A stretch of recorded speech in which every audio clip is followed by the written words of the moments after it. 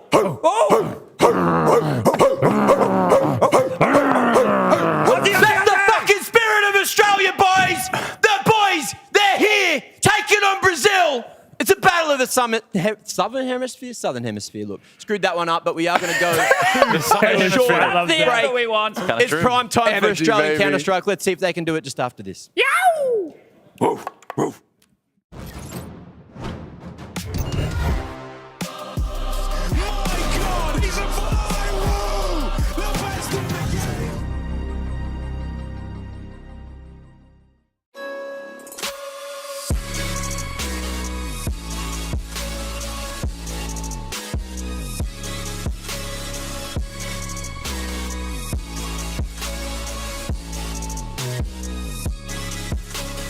You love it, you wear it. What's your style? Get your merch at shop.eslgaming.com.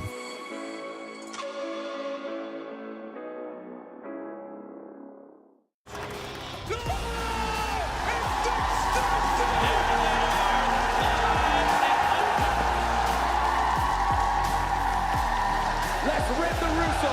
One more time. Are you ready? The Inter 3 World City Champion.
So everybody, with everyone, look again. Again?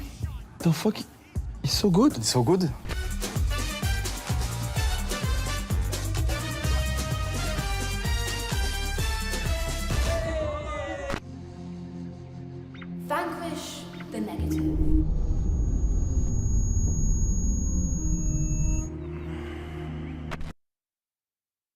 G'day. I'm here with my good friend Alistair. Ali, mate, how are you guys feeling going into the game with Furia today?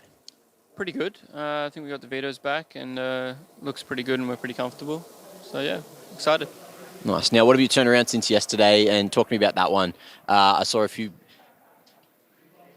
commenters online saying that there might have been some rounds that didn't go your way, which should have gone your way. Have you polished up that and getting ready for today?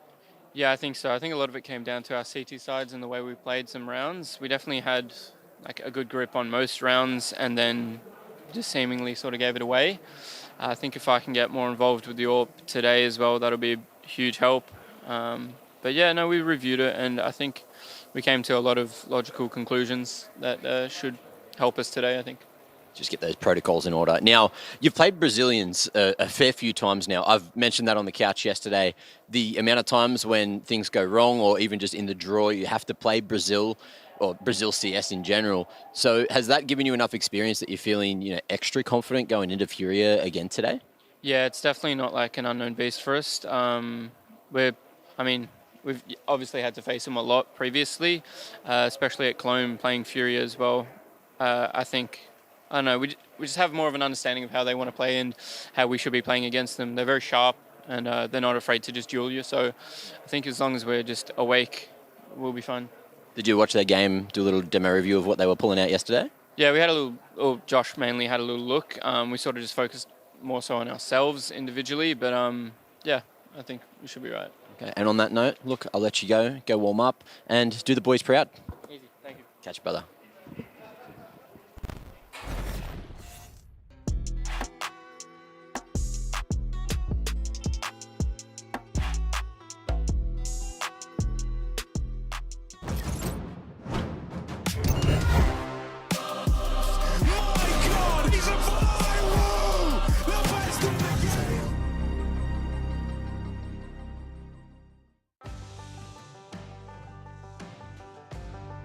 My name is Gabriel, nickname is Fallen, I play for Furia. And yes, I have been camping before. I have done a camping with my father when I was younger, and it was super fun. We had so many histories. We almost crashed the car, so it's a fun trip. My name is Andre, I also know as Art. I play for Furia. I have been camping, I think, twice. My first camping experience, I think it lasted for 2 hours because it was raining a lot and the tent was not holding the water, so we had to leave. Superpower to my arch enemy, I would give him the teleporting skills so he can get out of me.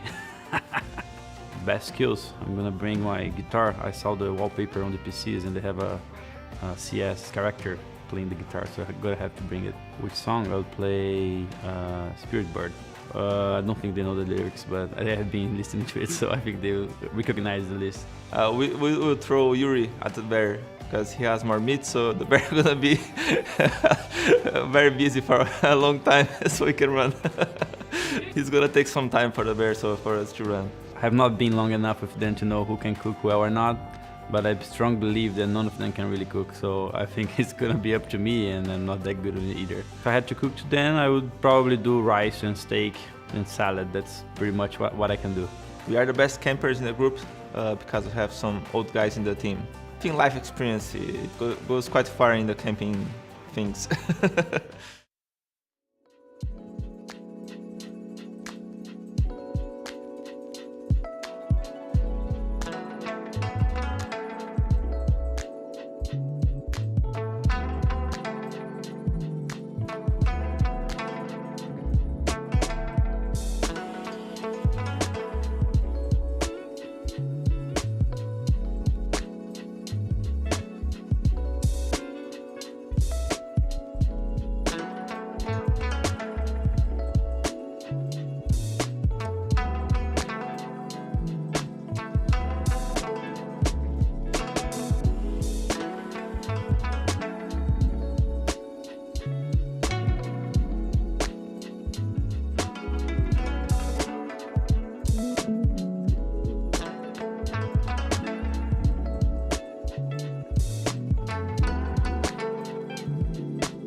Greyhound taking on Furia, and I found myself in the middle of a delicious Australian sandwich here. My name is Henry G, joined by the Aussies himself, Chad Birchall, and Mr. Mac Mate. Gents, how's it going? Are we about to get wrecked here against the Brazilians again, Mac? Is that what's going to happen? Maybe, but look, we're here for the ride. We're here to see exactly how AUCS is going to be standing up to the Brazilians. Do we today. do a Goles cosplay stream where we know that he is just going to have the pageantry for his squad? That's true. This could be like a rival stream. Yeah, but the thing is, English speakers, they hate people being biased. So I don't know. Right. I don't, look, I always walk the fringes of hating as much as I possibly can. So am I going to go down that same route today? Let's find out. Depends on the quality of the Counter-Strike. We have a bit more housekeeping to do here as well. Is Rush available to us? Rushley Ranger 123456 calling in right now. Can you hear me? Yeah, yes. mate. Henry has a bit of a complaint. Bit of a technical issue here, Rush. What's going on? On my caster screen, I've got no GUI. I've just got like a replay sort of setup. What have you done here, Rush? Just you put the wrong config on the computer. Press K. No, nothing. Oh, wait, no, we're not on the screen. Oh, yeah, hold on. Now try. What have you done Oh, here? yep, it's working. That's all good. Thumbs up. That's because I put the Caster CFG on your PC. What does the Caster CFG have, Rush, for the people at home? It's a copy of what I have, basically, so it has all the view models and stuff, a nice little crosshair, and it has a few things like you can toggle the sides and stuff like that, and that's with N.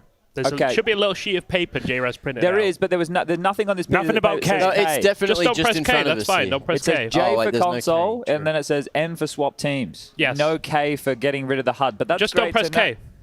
Well, I think K was accidentally pressed. No. Well, that's not my fault. It is user error. Look, but if clearer instructions. Well, have you got? I've got a little pen here. Maybe I come over at halftime and I sort that out. Yeah, that'd be nice, Rush. In your handwriting, that'd be wonderful. So That'd thank be you. lovely. We are back underway here. Okay.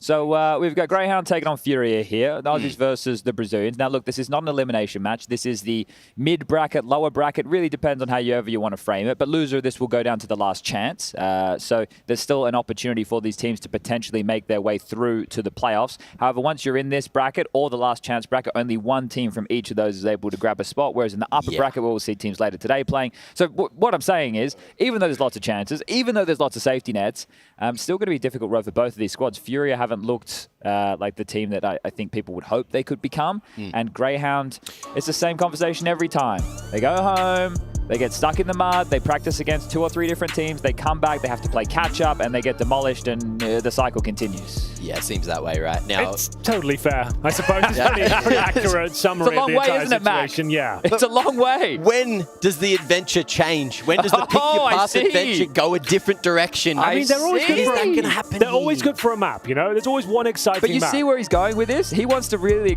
he's planning today's the day. He thinks today's the day. Could be. We'll Against see a which weak paths they- Furia? You never know. The Hounds mauling the Panther. Okay, that's a storyline in itself. Ladies and gentlemen, we are ready to get into the action here. Greyhound do indeed take on Furia, and it will be a T-side start for the Brazilians. And we'll see a couple of smokes here, a flashbang and a Molotov. So some form of execution could be B or A as they start to lead towards the former. We are going to see the bomb still in T-spawn, however, and we've got Queserato challenging middle. Fallen has a smoke and a molly here, right? He could throw a late red smoke from here. That looks like towards Donut, yeah.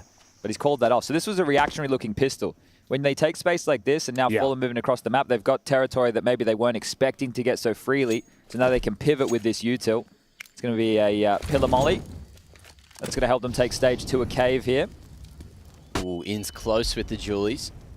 Reactive util, flash towards ramp there, clears that out and still tucks his way on site. Sicko, eyes towards cave. And is just waiting for the bus to come through. Ooh, long smoke. That makes his job harder. Now In's going to be isolated on site, but he has this one flash to try to make things happen. And he's going to start to do that with the Julies. Only one found, but it's answered instantly by Fallen. Sicko not going to be able to find too much, and Fallen gets that plant. So first job's done. Bit of an issue now. It's a decent plan of 4 and 4. This certainly favors Furia. In terms of retake utility, we don't have much, Chad. Yeah, we got the kit, though. We do have a kit.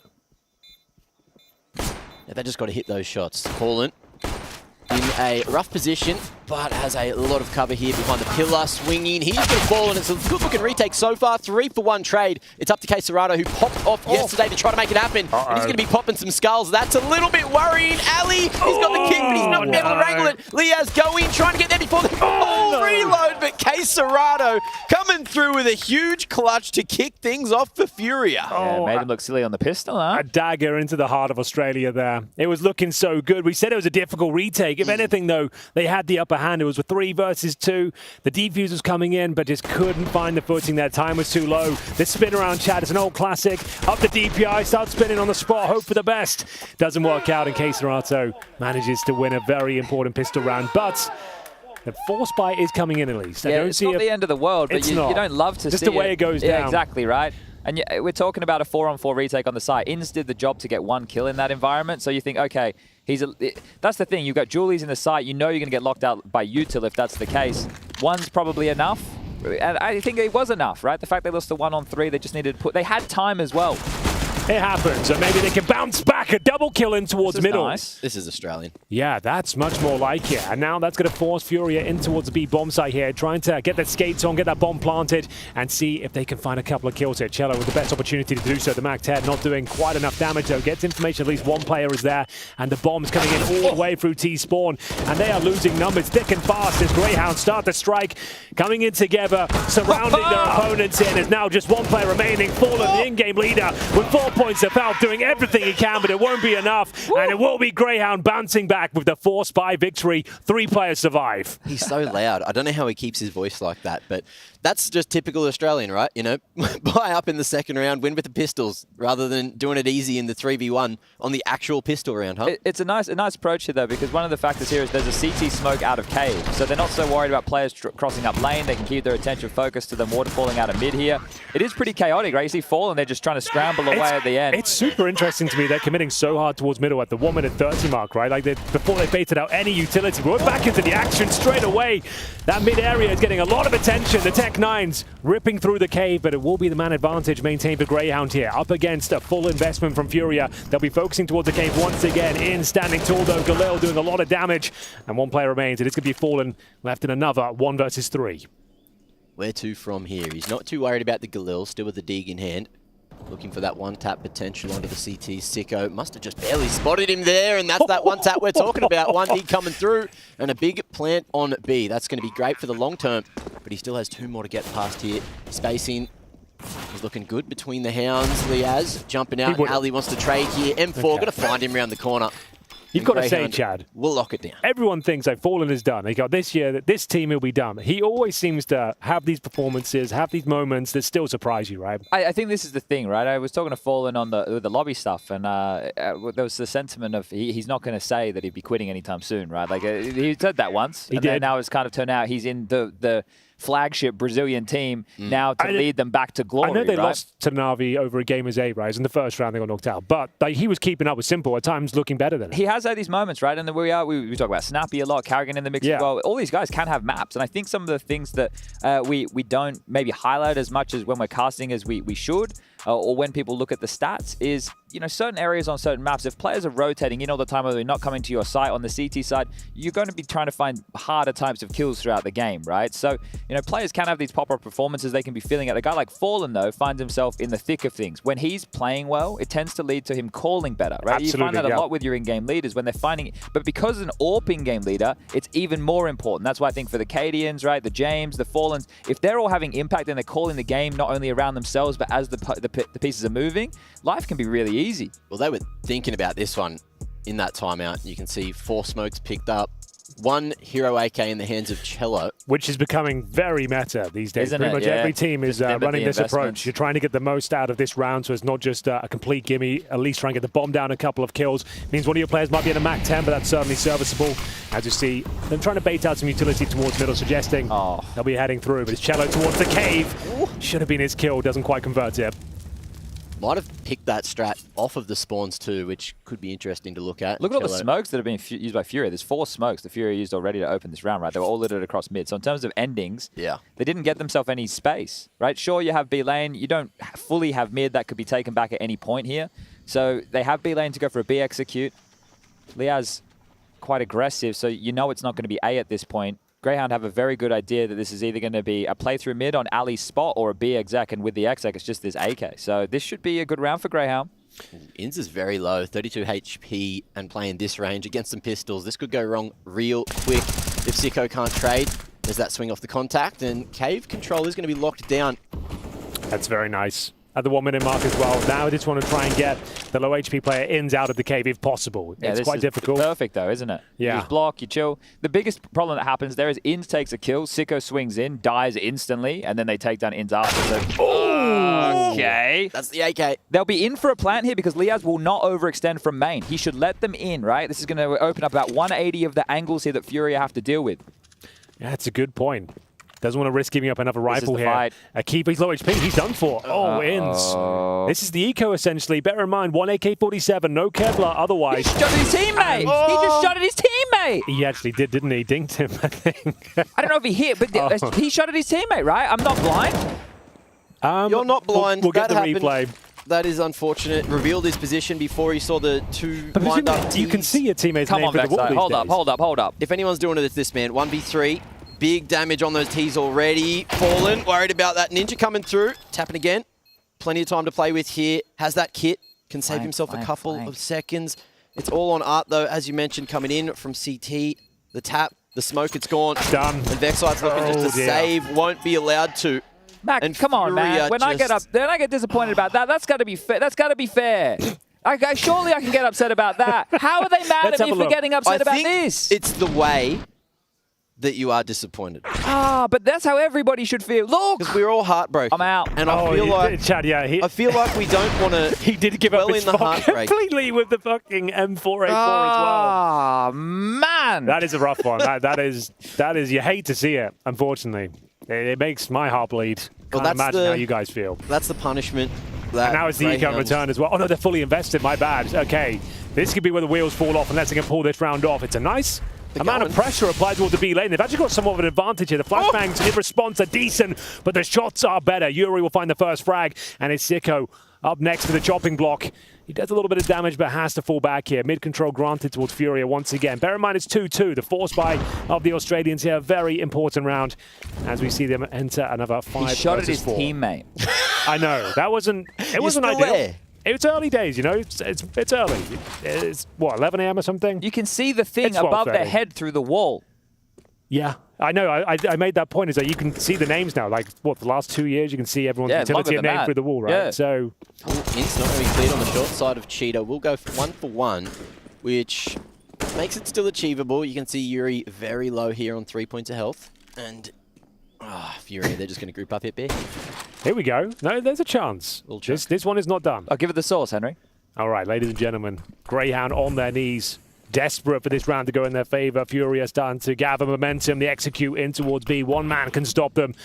And that man is going to be Liaz, waiting for his moment to strike. Unfortunately, he has been smoked off, but there it is. The Alistair scout shot does connect, and we've got a real chance here. The CT's causing some damage, and Liaz will strike. They've got the man advantage. The bomb has been planted. We're down to the 1 versus 1, and Alistair, the captain, will have to deliver a hell of a performance. Upgrade to the AWP. One shot will do it. Baits out. K. Serrata with the AK-47, and they've done it. The must-win round is converted. The Australians are back on their feet, Chad. An emotional roller coaster here today. The up, the downs, the all-arounds. Let's do some maths. So that's 3 rounds for Greyhound. Okay. 2 of them were with Yeah, that's pistols. good. With It is good pistols maths. against rifles. Okay. That's a 2 out of 3 strike rate. But now we just need to clean it up on the rifle rounds, on the full buys. Isn't it the standard trope, though? You know, like teams like stop buying the rifles, just use the pistols. You play more unbridled. You're more aggressive. You're more in the face. The tags, it worked out. Like we had scrappy Counter-Strike all day yesterday. I think we're going to get a whole lot more scrappy Counter-Strike again here today. Yeah. Oh, we're definitely getting it so far. This is what we want. Something a bit more exciting, in your face, packing a punch, Tech 9s. Well, there's been some Mac real 10s. desperate rounds, but most of them going in favor of the team that needs it the This most. is the Bigo here. We're just going straight in. They're setting up the B execute once they get Look lane at the control. bombardment of utility here over the top. Greyhound looking to challenge his B lanes once again. Inns has set himself up a grenade. Needs to be careful. The flames touching his toes there. Here's the execute. Should be coming any second. Cello's looking ready. Call for the nades. Here they come. Super hungry with that Tech 9. Sicko, gets to a nice position. Unfortunately, swings Here we back out go to the again. open. He couldn't see a thing. Fuck all your seatbelts. That's it. Whole lot of chaos about to ensue here on that B site. Mac 10 coming through, and Art is just pushing, which is what he's known for. 3v5 now, and how can the Hounds get back in the round here? It's over. This is quite the game of Counter-Strike we've had here so far. What a start. You can almost see how the rounds are, like, going to end before, because all that was just a flash and a sicko. Then the desperation push. They have to push the deep B lane smoke because they've already given up full sight. They're locked off cave. Still here in some capacity. They're Looking for some exits, but you're the ones with nothing going forward. And nothing will remain, as Zins will be dropped regardless. Liaz needs a double frag here. Should be able to get that second. Can't quite control the garden hose. And we'll see Alistair survive with the AWP. Bear in mind, loss bonus. Pretty much bottom of the barrel there. I think it's $1,400. So they'll have absolutely nothing going into the next round. So, yeah, you have to buy. Like, you've got an Alistair Orb, he can drop like an MP9 or a FAMAS at the top end, I suppose. That theory was probably just get as many guns out of the hands of Fury as possible, right? Try to keep that economy at bay so the B-side long-term gets ruined here in the half. Yeah, no, you're bang on. But this is one of the things. They've made it work with less in previous rounds. So I guess it's all about the AWP. Alistair made it work with a scout before. That's true. So now he's got the AWP. So surely, if anything, logic dictates they should be winning this one. He's going to be tested once again at this B ramp, and he knows he has to work for the pick as well. Active, looking for a fight. Stepping into more vulnerable positions now. He can be taken down very easily. Needs to convert and caught off guard. It will be Yuri to crack things open once again, scrambling for the AWP. If anything, just offering themselves up, as Yuri will confirm the B side is open, and they might want to consider saving the little they have. I suppose that's a chance, as Inns will find a shot on the extremity. That's towards A main. I'm not sure what Ard is up to there. Yeah, okay. What's the well, it's actually probably not a bad thing having him off on the lurk, right? Like, because this is one of the things I always used to talk about this Happy back in the day, right? It was so telegraphed with Happy, you knew that he was going to be lurking, right? Whereas Art's the opposite, where Art is, you just don't expect him to ever be some there, follow through or him building some space for the rest of them to use. But here on the other side of the map, it's like, oh, Art's lurking. That's a bit odd, right? So maybe he could catch some timings, but at least he gets some early information that they can try and close down on these last three. They don't have to overcommit for the save. You're probably happy keeping Greyhound in this position, right? With the loss bonus, as you mentioned, they shouldn't buy into the next. They should just carry through with that's these the thing. upgrades. The fact you've saved 2 rifles now and Yeah, an upgraded pistol, it might tempt them to go forward. He's got that deagle he can drop across as well. So yeah, I think that actually is a good point. Like, this could be false hope for Greyhound, thinking it's worth a buy. There could be a FAMAS dropped if they wanted and go into another scout. But I think sensibility should prevail here. You should just use what you have, take the save, and then buy into the next as a full. Because at this point, fighting for the control of the economy has been lost. Right? They've already beaten you in that regard. So the fact that they've been able to get the double up, this is really rough for Greyhound.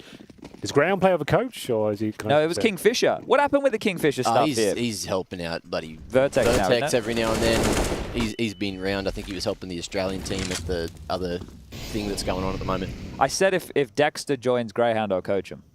Okay. But then he's in Fnatic now. I thought I didn't think he was going to get another European team. Well, here we go. Another chance. Ooh, good position to have this 5-7. Nice. Distance, unfortunately, there's going to be no follow-up, and that's going to be one of the rifles hitting the ground and probably the round in the bin as Good basics, though, right? You know, covering off on the angle, having the AWP posted on the line for the swing, making sure they were ready to deal with the wombo combo, not getting lined up. So good stuff for Furia there. Should be 5-3. Why don't they have a coach, Mac? What's going on? I think they just... Last time I spoke to them, they think they play better without a coach, right? So interesting technique. When they had Kingfisher, he would do a lot of the study for them. So like an analyst? Yeah, like an analyst, right? Sure. But because he was doing it all, the boys were kind of lacking. And maybe when they do it themselves, they feel like they play better and they take it in. Well, they should all be doing it, the coach and the players. Yeah. So essentially what you're saying is you don't think that they're... is hardworking enough when they have a coach? I think they are looking for one at the moment. Last time I spoke to them, but it's just, trying to find the right fit. I even said I go into their games when I'm at home and they're tracking in Oz and I can jump in from here in GoTV or whatever and jump in TeamSpeak, but... they're just there. You can go and let them. Yeah, actually, take that headset off. Go jump in that. I mentioned to them in Katowice at the start of the year. I said, I'll come jump in, boys. I'll watch the games. I don't even have to say anything. I can just be there. You know, if you want the feedback, you can have it. It's just... maybe they don't. Oh, it's technical timeout. I'm going to get a hold of one. All right, there we go, Henry. I was practicing for this. I'll let you have it. Let him have a crack. Like I cheated yesterday. I feel bad about the badge differential right now. Oh, that's nice of you. Yeah. You shouldn't feel too bad about us around here. We're all right. We'll make it work. Yeah. We're happy. Basically, this is essentially this whole concept. It's like make a wish, but for Trace. So we set up this whole camp theme for Stunner because he wanted to feel like he was in control of the whole thing. He's actually nailed that. Oh, you did it? Congratulations, you got yourself your first badge. Well, I think Max said it live on air right now, so I think it's done. Yeah. You did it. We got a badge. You did it, and it was hopefully recorded somewhere on one of the cameras. Yeah, if it was, it was. If it wasn't, it wasn't. Unlucky. Yeah, but we saw it. So great job, Henry. And you're back just in time. Also, sorry, Team Strike, for doing whatever the hell I just did. That was charity from you. Yeah, All right, here we go. Vexai charity. out around the thicker mid. Behind the smokes, tucked in. The young gun, the young blood. Ready to find some of exactly that. Smacked away. Quesarado blindly through the smoke. He's going to find the opener. The guns are back out, but Greyhound down a man. That's one of the big guns gone as well. You can see Liaz down on the Famis. Inns already chunked down to 23 points of health. And from the 4v5, it's not looking too likely for Greyhound, but we'll see what Sicko can pick up at Red Room here and how he's going to be able to play with Liaz to hold down mid. We can't flash and push that. There's no way. They're gonna. He is. Guys. It's ambitious. Better be the best flash I've ever seen. They need a frag in return, don't they? So need to do something for it. Thinking better. It's going to be too late. Down. It's too late. Yeah, call it off. It's a freebie. Oh, I was going to say, if he pushes that smoke, there's a chance. Sicko's committed here. Oh, it's worked out. The yeah, flash that's helped interesting. out a little bit. If you just wait as Quesarado, you catch him on the fade there. Well, for now, 4 versus 3, 45 seconds remaining. Yuri with cave control, and we've got a very low Inns who's just stuck between a rock and a hard place. He's done for. If he gets one, it'd be impressive, but there's just no chance. He knew he was surrounded, and that might be the round in itself. We've got Alistair towards Donut, Liaz and CT Spawn. No way you can even consider this one. Lost bonus starting to rack up now. And yeah, that's going to be 4 rounds in a row for Furia, taking us to a 6-3 scoreline. Okay. And losing these opening picks time and time again, they're constantly on the back foot financially. There's a few reasons. This is starting to unravel. Well, the gun round they should have won is where they lost it to the Cello AK, and that is the pivotal round in this half so far, right? Exactly. That is the round that they're able to win, that they had all the advantages in the world, and they still dropped the ball there, and that's kind of sent them into this tailspin. So they had the hard force by rounds or low by rounds. They did the hard graph there. It was when they had to putt it in that they've dropped the ball, and now we're going to find themselves here staring down the barrel of being hunted. You're going to have to take another eco/partial buy now behind it if Alistair holds on to this, and before we see the guns come out again. So Furia should likely be up to 7 before Greyhound get another decent buy to give this one a crack. So now, what we've been seeing from Greyhound, they've been putting the flashes onto some of the pistols, trying to set the rifles up in position. Explosive in early mid positions around those fights. You know the Furia guys are going to be there. And that's what they're carrying across here. So there's 2 flashes on Ali. He can drop those across to someone. Last time, though, when they had that set up, it was over towards B, but Fury hit A. So, look, you've got that 50-50 shot of putting the util in the right position, and a couple of deeks will come through. Well, here we go. This is just more of an A-map scenario. Look, I'm sure this hasn't changed over the years. There's probably a bit more tact in where you find yourself in position. But when we would have these force buys or low buys back in the day, it was just essentially go to your positions or go to a position where you have the best spawn and look for a deagle pick, right? Because you don't have a lot to work with. Don't mind this from Alistair. This boost could be quite tasty, you know. It's setting itself up. Yeah, I think he's got a guaranteed kill, I would say. Cello, that is, as he completely reads it and is ready for that one. He's seen these tricks before. Sicko will pull one back, but bear in mind, he won't have Kevlar, so incredibly squishy, and will be trying to hold on to the M4, presumably, as they still have a couple more cracks here with the flashbang being deployed and unable to deny anything just yet. That could have been a kill right there. Yeah. Doesn't know how low he is here. Sicko on the back lines, relaying the information. The team now, not sure exactly where Fury has gotten off to. If he goes too far forward as well, that M4 is not retrievable from the rest of the Hounds. But great patience from Furia, just holding these lines. Art should see this in a moment, and that's that aim punch. That's the difference maker.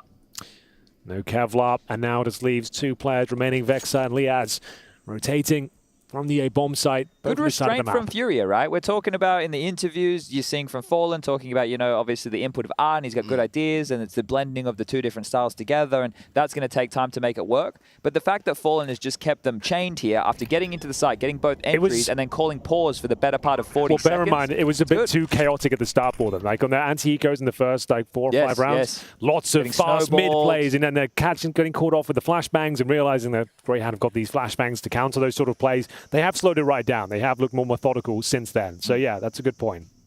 Watching the Fury game yesterday, you can see they were doing the same thing as they are today, right? Going for those aggressive maneuvers, then pumping the brakes. But Movistar, either their game plan that they came in with or just the way that their play style works, was able just to counter it so much better than what we're seeing at the moment from Greyhound.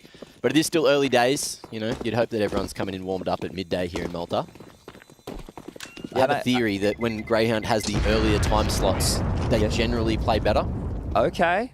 And all right. What so is this theory predicated on? Well, usually it's when they come across a little bit jet lagged.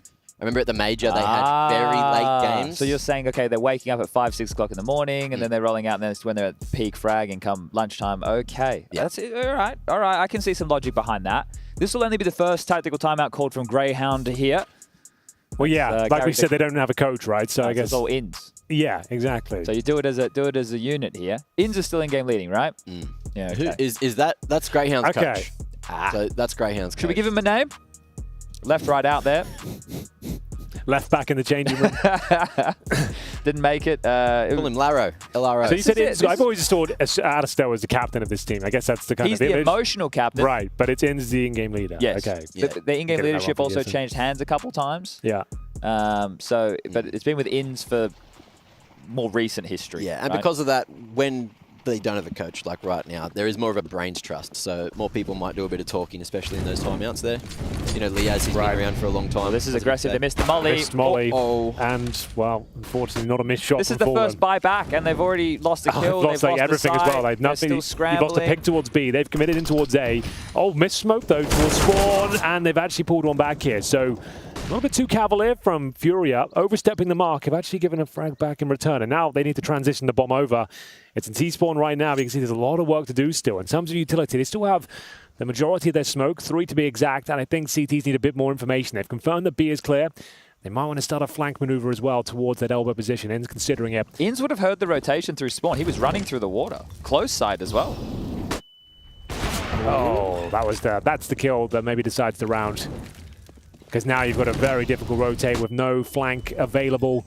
The bomb's going to be planted, and they still have 2 smokes on the T side here, Chad. So as soon as these choke points are smoked off, you're going to have a very difficult time retaking it. Here they come now. Looking to go in, trying to bust through the smoke ins. He's got a molly to throw towards the big box. Just trying to stop him dropping out, but he's not going to be able to make his way through the smoke.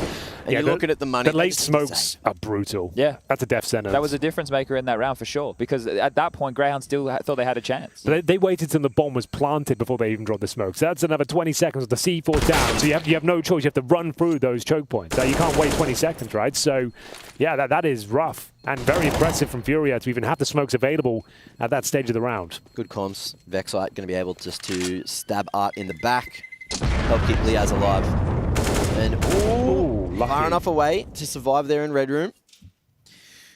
This is already pretty bleak, isn't it? Only 3 rounds. 2 of them, as you mentioned earlier, were from those lower buy scenarios. So the half has already gotten away from them here on what is their own map choice, right? We've got Vertigo and then Nuke. So I guess the saving grace is a T-sided map to some extent these days. Yeah, well, what happened yesterday was Greyhound managed to almost formulate a huge comeback on Ancient to bring it back against Game Allegiance. So maybe they're waiting for that second half. Wait until they're down. All right. They need that pressure. Hope dies last, that we say around here, don't we, Henry? We've got a couple of things to work with then. All right, so the T-sided map, and they are kings of the comeback. And here comes the aggression, though. It's Greyhound with the opening 2 frags. And Cello pulls one back here. Oh, Alistair overcommits and now Fallen having his wicked way with them towards the B lane. The bomb is dropped, though, for now. Absolute chaos here on the B lanes. We've got Liaz remaining. Cello and K Serato don't have to overcommit. They can pair up, work together. Liaz are in a prime position to do something with this. I like the maneuvers, the idea behind the play, hunting for information while remaining active, and going to have to check if they've gone towards the A side. He's lost all track of them now. That's the problem. He has to go check A. Here's the plan at least, and now can go back towards the cave, and no utility, 100 HP. Does he try and go for a spam at all? I doubt it. Element of surprise. Works for the first. K Serato, though, has been clutching up a storm for Furia. He's on the line. And Liaz has no read on that position, just trying to jiggle, trying to fade out that first shot, but he won't be able to react in time, and K Serato does it again for Furia. I like the adjustment from Greyhound. Not just sitting back, not resting on their laurels, taking those opening duels. They got the first 2 frags in their favor, but just couldn't retreat, couldn't get out of the chaos. And then slowly but surely pulling the frags back. A beautiful shot from Cello towards CD Spawn and Alistair. Like, that was wild. I want to bounce something off Mac here. Tell me how this sounds. I feel that Inns has a much better understanding of what needs to happen in the meta, like the macro of the team. Yeah. Than everybody else, and it's very clear, like in a lot of the times they play. And I think one of the factors that's contributing to that here is he is 3-0 in opening duels for them, which he's the one calling these plays, these aggressive maneuvers for the flashes to come over. And, well, there's only 4 opening kills for Greyhound so far, and as I mentioned, Inns has provided 3. So just obviously he's the leader. It's quite clear that he's the one setting the tempo and the tone. The rest of them like catch up as Vexite on the fade gets a chance against ARP, but the AK will prevail on these light investments here. Yeah, they missed the molly on the B lane aggression twice. Oh, Shadow's got it. Yuri. They're getting mopped up. Nah, he's done a good job. On your point that you're asking about, I see what you're saying, but I know that they are generally all on the same page. Maybe it's just the execution feels slightly off. Maybe, you know, Furia watched this ancient game from yesterday and they could be throwing something to maybe a little bit too similar. It could be a game. Yeah, fair enough. I think some of the things when I think about teams and their complexion, especially from the smaller region, one of the things that I know happened to us and me as the leader especially is you can't see the forest for the trees. You're trying to plug holes in your ship while the sea's moving. Like, you know, it's getting further away. It's getting bigger, deeper. We're learning more about the world, and you're still trying to plug your own boat. Yeah. So you're fixing things that, you know, maybe will save you here, but in the long run are no good for the current meta. It's a difficult process to get through, especially when you only have the eyes in the server. I think that's something that the coach contributes here. And I spoke to Ali earlier. He did say that Inns watched the demo. I get from Fury yesterday. Sure. Right? But if Inns is the only one watching that demo, then maybe not everyone's on the same page. And one of the things we had problems with as well is when you go, okay, hey, this guy plays here, he likes to do this. Some players take that literally and expect him to do that every round as opposed to taking it into some of the ways they clear or just a consideration, which counter-stratting is a hard thing to balance. That's why when you hear from teams, oh, we play our own game, it means you're not in your head about their reactions and their moves. But the players who can do it all are obviously going to be the better players, the better teams, because if you can look at your opponent, you can study the tape, and you can bring that into your own game, you will have an advantage. Wow, it's been a bit more of a subdued round here so far. No deaths, but that's about to change. Cello with the opening frag once again. Vexite will equalize. Favors Furia, I'm afraid. It spreads out CT defense very thin indeed, but they'll still remain with 2 players towards the B bomb site as Furia continue that push through Cave. They're actually running out of utility. They've got 1 smoke, a flashbang, that's about it. This comes down to brute force at this stage. Starting to present some of that now. Art, the master of the opening frag. Can't quite convert just yet, but there it is. 3-on-3 and 15 seconds remaining. Sicko has to try and find one. Wants to stop the cross of the bomb on site, but that's going to be the orphan. Slippery. Slow peek that. Quesarado penetrating through mid-late. And it's Liaz you got to be looking at here. Vexite, or Sicko rather, just trying to stay alive as long as possible. But again, this time it's a 1v3 for Liaz. Gets past the first. Same position. Untouched.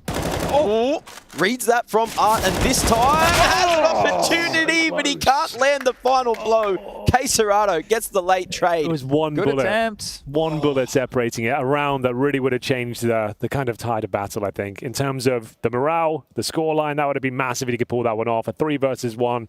One bullet separates him from glory, and a lovely backstab, as you might expect from Quesarado here. Big spray down, leading Liaz in towards that K position. As you said, though, great effort. Can't take that away from him, and it's going to be the final round of this first half. The pick of Greyhound. And they'll be operating with more than I expected, to be honest with you. Rifles across the board, bare bones utility. And we'll see whether they can pull it off. No AWP, of course, and now missing Elias. Oh, God, Art just absolutely ruins them. Everybody on Furia has at least 2 opening kills other than Fallen. Art and Cello have 3 apiece, and they're the opening pieces of this puzzle. So they're just owning them right now. Ragdoll and Greyhound, just 2 to find. Bloody hell.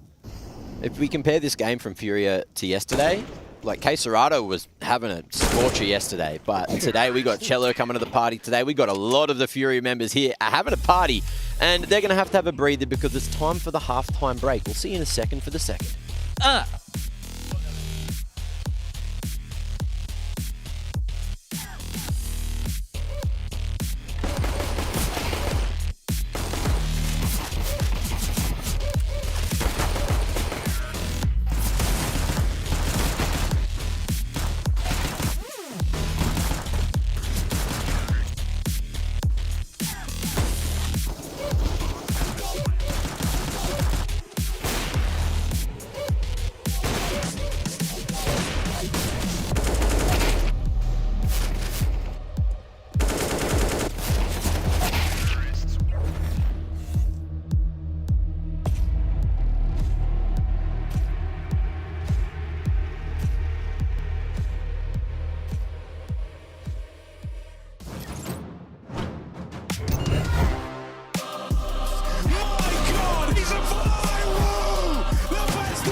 Oh, we're back from the break, and guess what? You did not miss anything at all if you're a Greyhound fan. Now, you've tuned in at the right time if you're a Furia fan. There's an absolute shellacking on the cards, 12-3 on the T side of Ancient for the Brazilians. I'm joined by MacMate and Henry G to bring you all the action of this second half.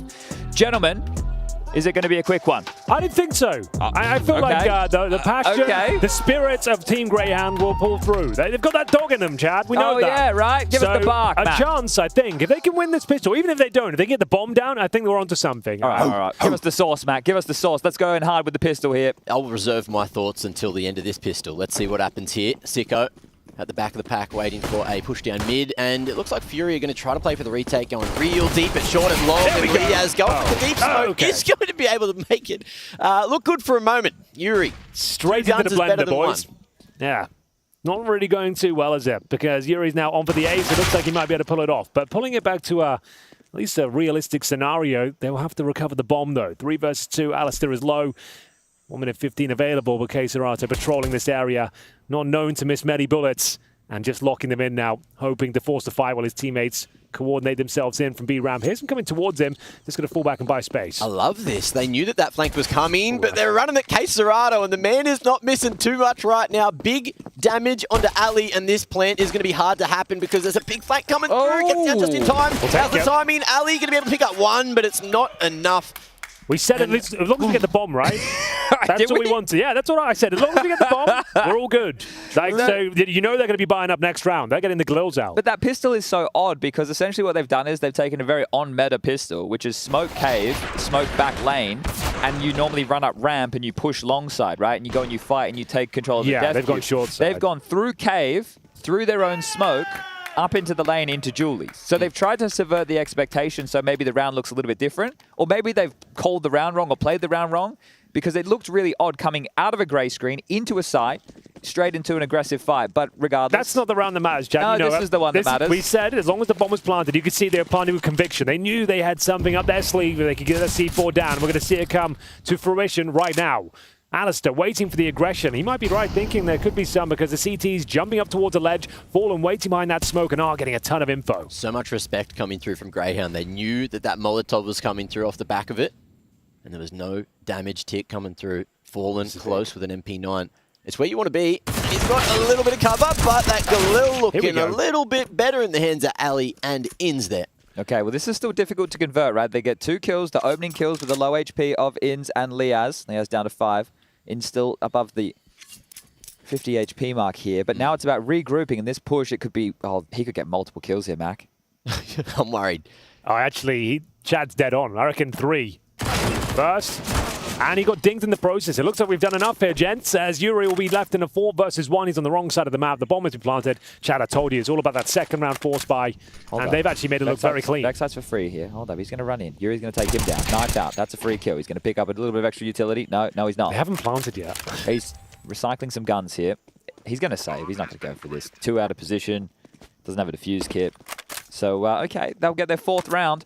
Do we count that as the second gun round, or do we put that in another force buy category, right? That's a clean gun round. That's a clean round. That's a gun round. We call that a gun round these days? For the sake of this game, we're doing that's a gun round. How Counter-Strike has changed. Look, they're playing about a coach, Chad. Give them a chance. They're doing it sideways. I saw it. Production gave him a coach. It was a floating terrorist. Oh, that's true. We have the technology now. AI coaches are a thing. Hey, Rush, what would MC be saying during a game like this? Well, sounding a lot like Mac, I imagine. So hopeful, but still... Hopeful, yeah. Like, then always saying, Greyhound are pretty sick, man. As always. No, it's fair enough. All right, Inns will get the sweep, and all of the Furia members will be eliminated there, which makes this conversion even more likely now. Should be, like, this is much easier to deal with than the Galils and the Tech 9s. You're only going to have, what, Scouts... 5.7s, P250s, maybe a Deagle or 2. 1 M4 saved here is actually a problem. So the fact they get rid of everything, this is going to make life a whole lot easier. But, yeah. It can fall apart. We've seen it fall apart. But I think this is going to be a clean one. I think Greyhound are actually going to find double digits here. Okay. All jokes aside, I thought this would be a good showing. This is their map pick. It's a T-sided map. They've got the momentum now. If they can win this round, I think we've got a game on our hands. It might be, but it's not a 12-3 T-sided. Like, it's like a 8-7, 9. I know, but this is Greyhound. They don't play by the book, Chad. You know it. Second half heroes, you know? Oh, running through a smoke on your own. That's never going to go well. And a rifle retrieved. That's Caesarato going to play it. Won't be able to survive. Oh, salvage for a minute there. Every time something starts going wrong for Greyhound, I just feel like Furia, they're so good at punishing them. Oh. Relax, Ali. Pull back. Yeah, good call. We'll get out of dodge. 1 HP for Fallen, who do well to hold on to this now. Have been cut off at the pass. Vexite in for the flank to take away both of these upgrades. And Cello, I can't believe he's ready for that. Sits him on the arse, finds a bit of an up. Cello's having a great game. 17 kills for him thus far. 17 for Caesarato. So you mentioned Caesarato's performance yesterday. Good to see he has a sidekick today. He almost dropped 40 on that nuke game against Movistar and lost. That is wild. But it's good to see him back in some good form because he was pretty rough around the edges. I know he was down with food poisoning the other day during the Pinnacle Cup match in the grand final where Gary, the coach, had to step in. So good to see that he's putting in this level because this is it. With Caesarato, who is the best Brazilian player right now, there's not a conversation. And for this Furia team to function, he needs to be playing at his highest of form. Now, versus a Greyhound, he doesn't need to be on his A game, but it's nice, right? It is nice. Yeah, it certainly helps. And for now, though, like we said, that was the force buy. They didn't get a whole lot done. They did save a little bit, though. We've got the Galil in the hands of Cello. And like we said, he's had a great showing so far. Some very impressive shots. And a Fallen Scout is available. They'll Pretty have heavy a buy bingo next here. round. What should we on the bingo card? Okay. Hello. There's the Mac-10. Farmy. Fallen, just tanking the molly. He'll fall down. He's just gone the short way. Okay. Hot feet. Happy feet. Art, though, with the CZ on the short side of Temple. Could maybe get some work done. It's just all about when he picks his moment. And what's going to happen here? Cello, with this Galil, is going to clear out the close angles. And Liaz over towards Big Box now. Should be able to swing off of the other boys' contact.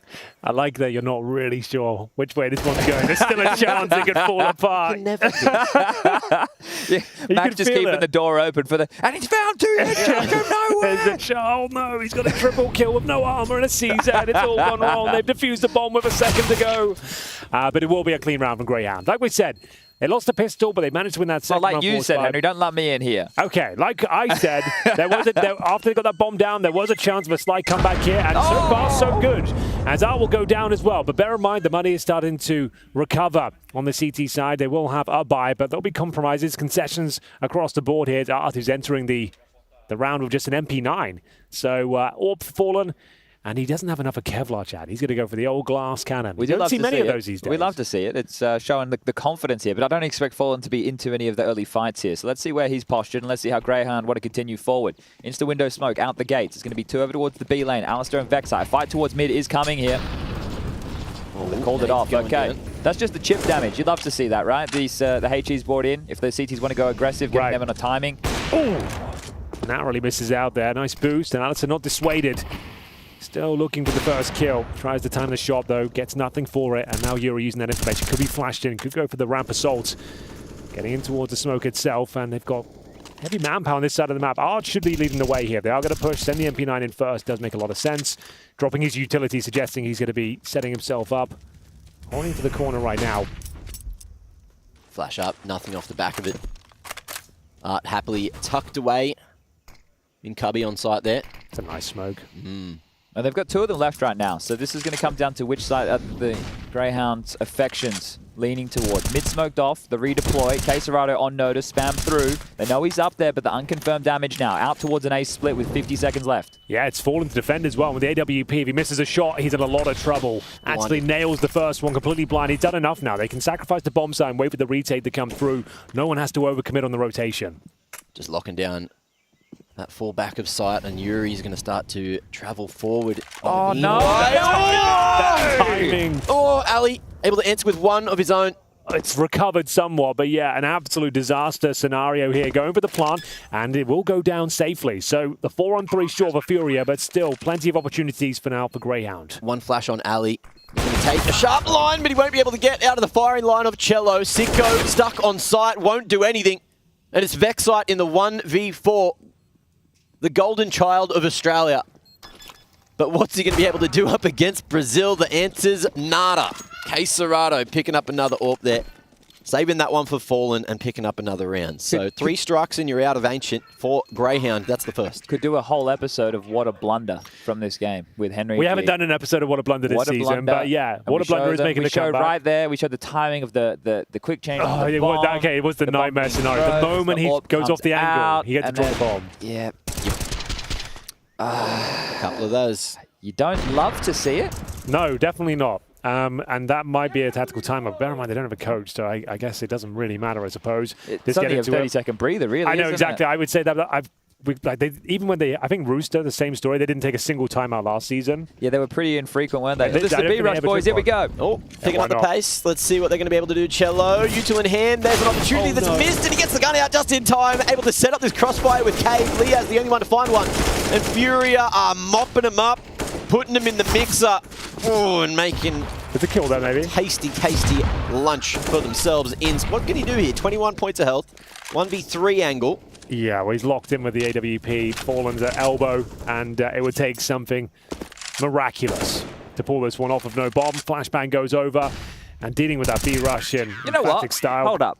This is true, Henry. People genuinely from Australia get upset that when I commentate their games. Give me some of the examples of the comments. You say, what's the general sentiment? Like, Chad let's doesn't check the forums. Care enough? Or? Wait, why not? How crazy are we here? No, it's not about caring. It's like they hate it when I cast the game because they feel that it's not giving them, what if any team was playing this bad Counter-Strike, I'd make sure I'd point it out. Like, this is not good CS. It's not good CS. It has been rough. No one's suggesting it is, though. I think it's just like the idea that you're from Australia, you're a bit more forgiving, perhaps, and you look for the positives. Maybe that's what they're looking for. Okay, so we just stick with the standard trope. No, I'm just telling you, thanks for flying halfway across the world to come here and lose 16 to 6 I haven't on seen your the own map comments, choice. I guess I don't know how mad people are. Are they calling you like an idiot, or are they calling you just like they're disappointed in you? Mate, we should be disappointed. I know. That's Vox Eminor died for this. Hey, we've still got at least one map and maybe one more round. No, you were wrong. We still got JKS. That's true.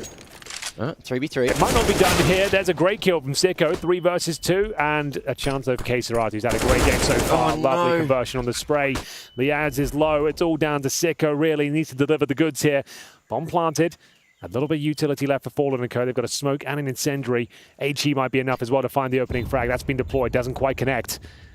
Will they be able to stay on the map of Ancient there? Pick comes down to the 1 versus 1. Make it 0. Fallen converts it. It's an absolute slobber knocker of a performance. Furia will take the first map. 16 to 6, ladies and gents. Boys, what are your thoughts on that? I think that was the type of Counter-Strike that we were hoping not to see today. There were opportunities here for Greyhound to make this one a little bit closer. The 1v3 they lost on the pistol round. A couple of moments there.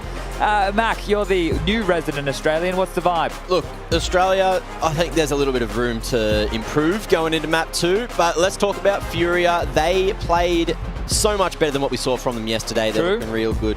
Maybe it's the strength of the opponent. Maybe they just woke up on the right side of the bed, but maybe it's also time for a break before we jump back to the couch. Ladies and gents, grab yourselves some water. Stay hydrated, and we'll see you just after this.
Well, the first map has concluded, and Furia found themselves with a very nice win. That is...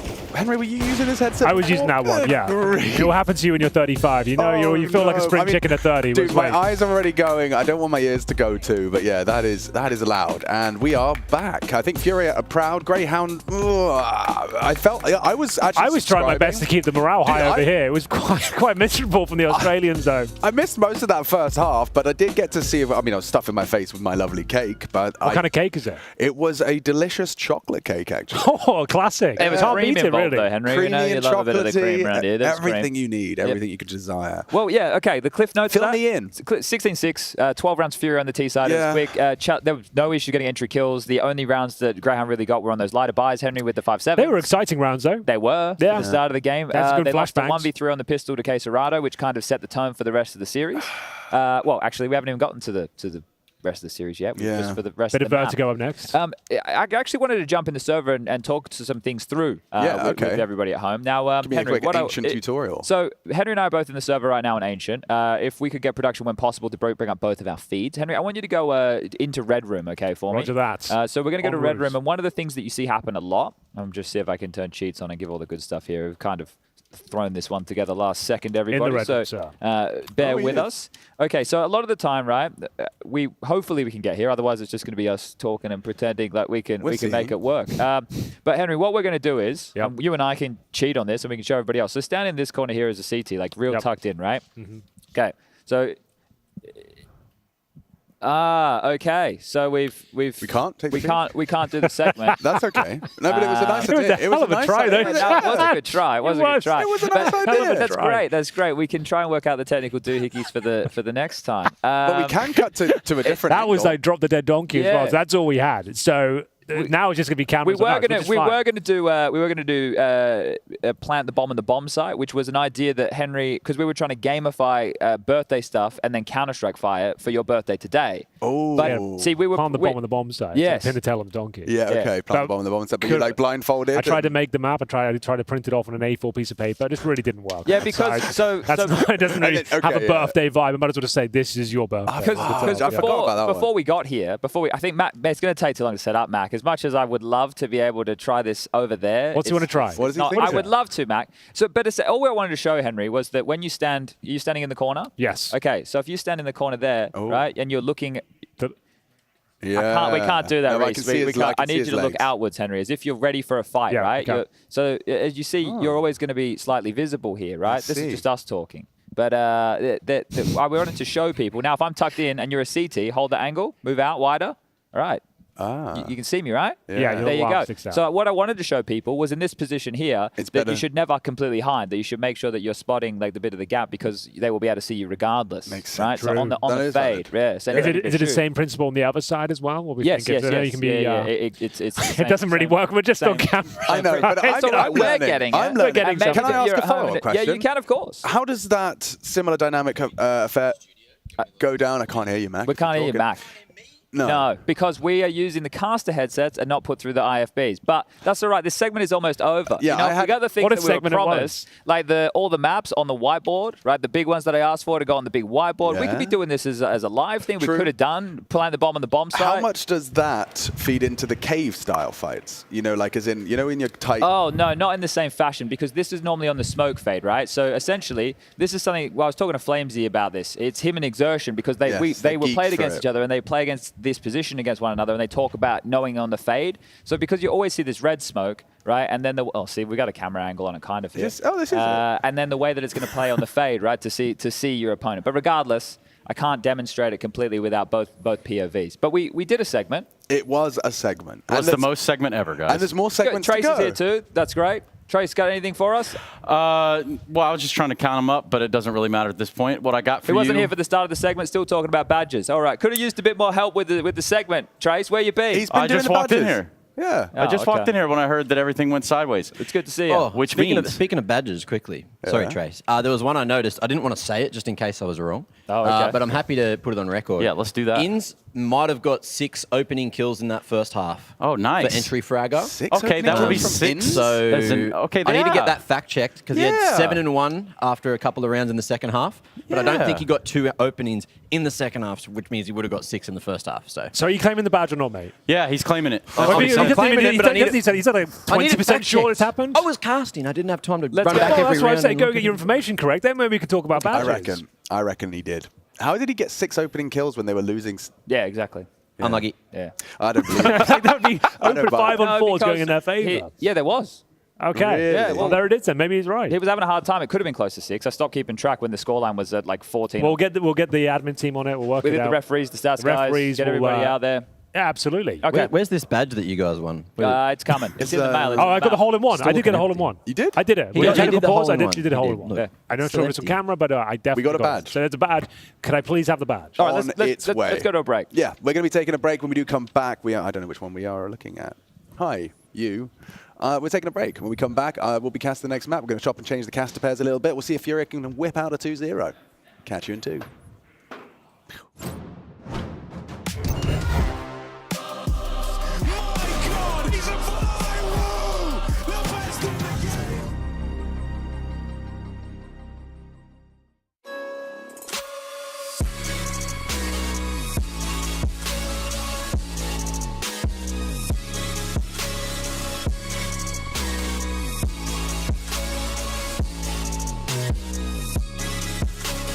You love it, you wear it.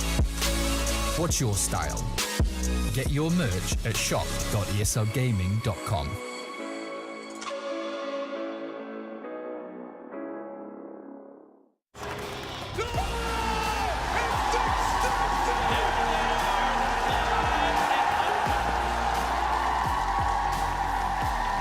Let's rip the Russo. One more time. Are you ready?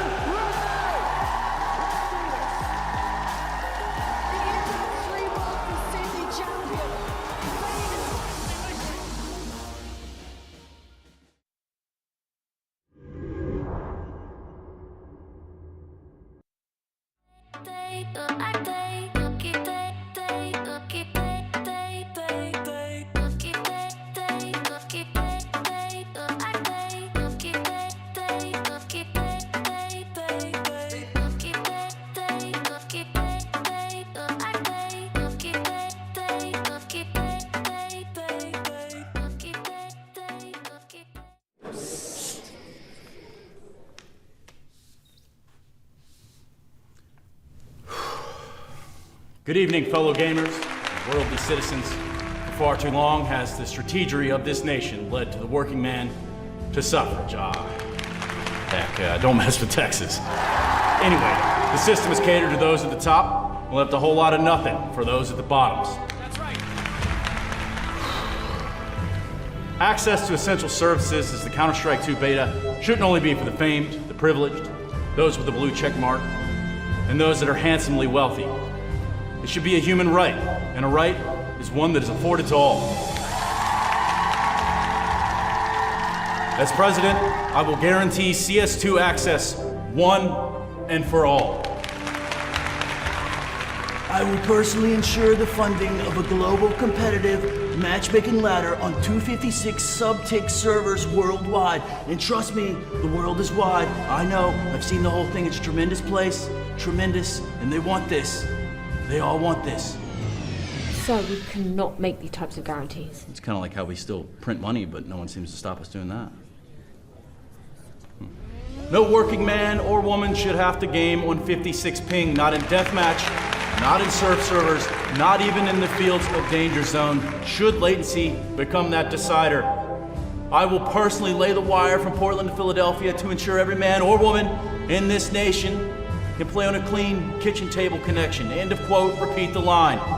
Can play on a clean, stable connection. And by God, any griefing, spin-botting, wall hacking, or aim-botting player out there, I say this, I will personally find you, and I will eliminate you. And trust me, because I know me, okay?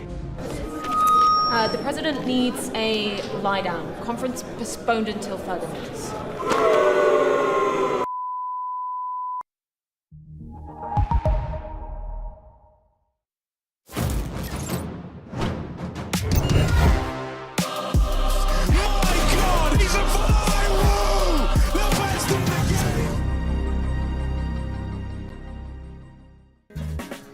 we're off to Virgo. We're at the tippy top of the building, and we've got the tippy top of Counter-Strike to be bringing you all of the action. Furia, clearly quite leisurely for them. A little yawn slipping out of Fallen's mouth. It's just another day in the office for them. And, well, we are in that kind of mid-bracket. You lost the first game, and you find yourselves here. I've got MacMate and Henry G joining me. Furia falling 2-0 to Movistar Riders in the first day of play of EPL, Mac. It certainly... It sets the stage for what could be quite a brief trip for Greyhound. But Furia, you know, you may have won the first map. Yeah. You did fall to Movistar Riders with 2 new players. Yeah, it's a weak-looking Furia. They certainly got their issues going forward, but that was a great performance, to be fair to them. Greyhound didn't really show up. There is still time to bounce back here. We know they're tenacious, Mac, but we're going to need to see a much different team here on the server in map number 2. Well, when we're looking at Vertigo, I'm thinking back years for Furia, right? I'm seeing Art in the first 15 seconds in TT spawn from T-spawn. That's what I think about when I think of Furia on this map, and I'm expecting to see it, even with the change of leadership.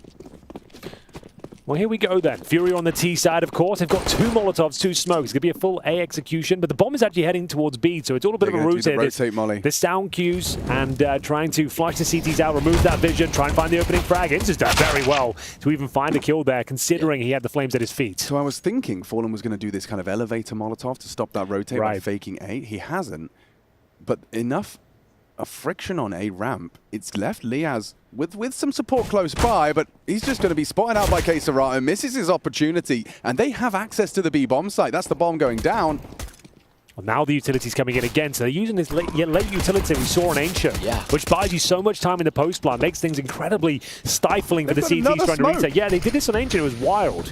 So it's the same approach. So many of it to util, but that's going to be the flash through. Sicko able to find one with the Julies. Yuri, though, standing, delivering, and hitting bloody everything. 3 huge kills with the Glock, and he might be getting this 4th as well. Liaz, the first to the party and the last to have a crack, but he's run out of everything. Needs to find another gun. Will be able to get the Glock in hand, but he won't be able to shoot another, and that is Yuri popping off to kick off the second. Thoughts, Mac?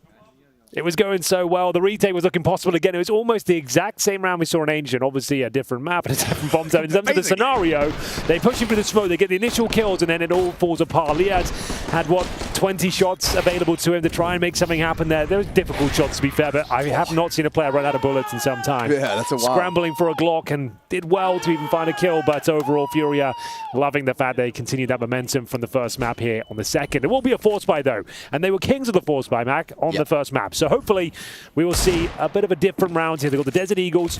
Alice just saving his money just to know for the AWP going forward. It's not quite all in, but it's good ads with Vexai on the MP9. And we'll see Cello, who had a magnificent first map here, trying to open things up once again towards B. Yeah, I'm going to get a little bit scared for Greyhound if we have not only Yuri popping off like he did just there in the pistol, Queserato and Cello. If all of them are hitting their shots, then the boys could be in trouble.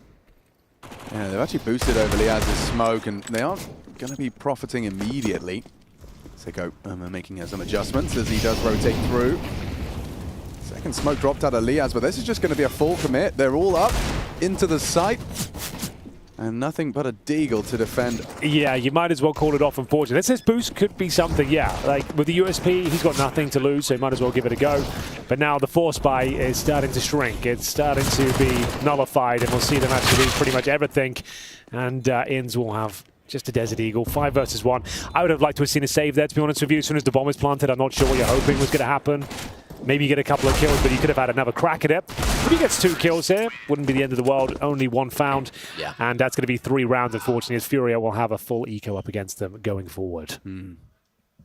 Yeah, Queserato is going to be equipped with that Mag 10 deliberate purchase for Art, as he's known to be a bit of a fan of pace. We'll see if he's going to likely try and make some of that space. You were talking about it before, Mac, 15 seconds already getting himself into the nitty-gritty. Well, especially against the ecos, I think Art's going to be let off the leash just a little bit. Farm up some cash as well.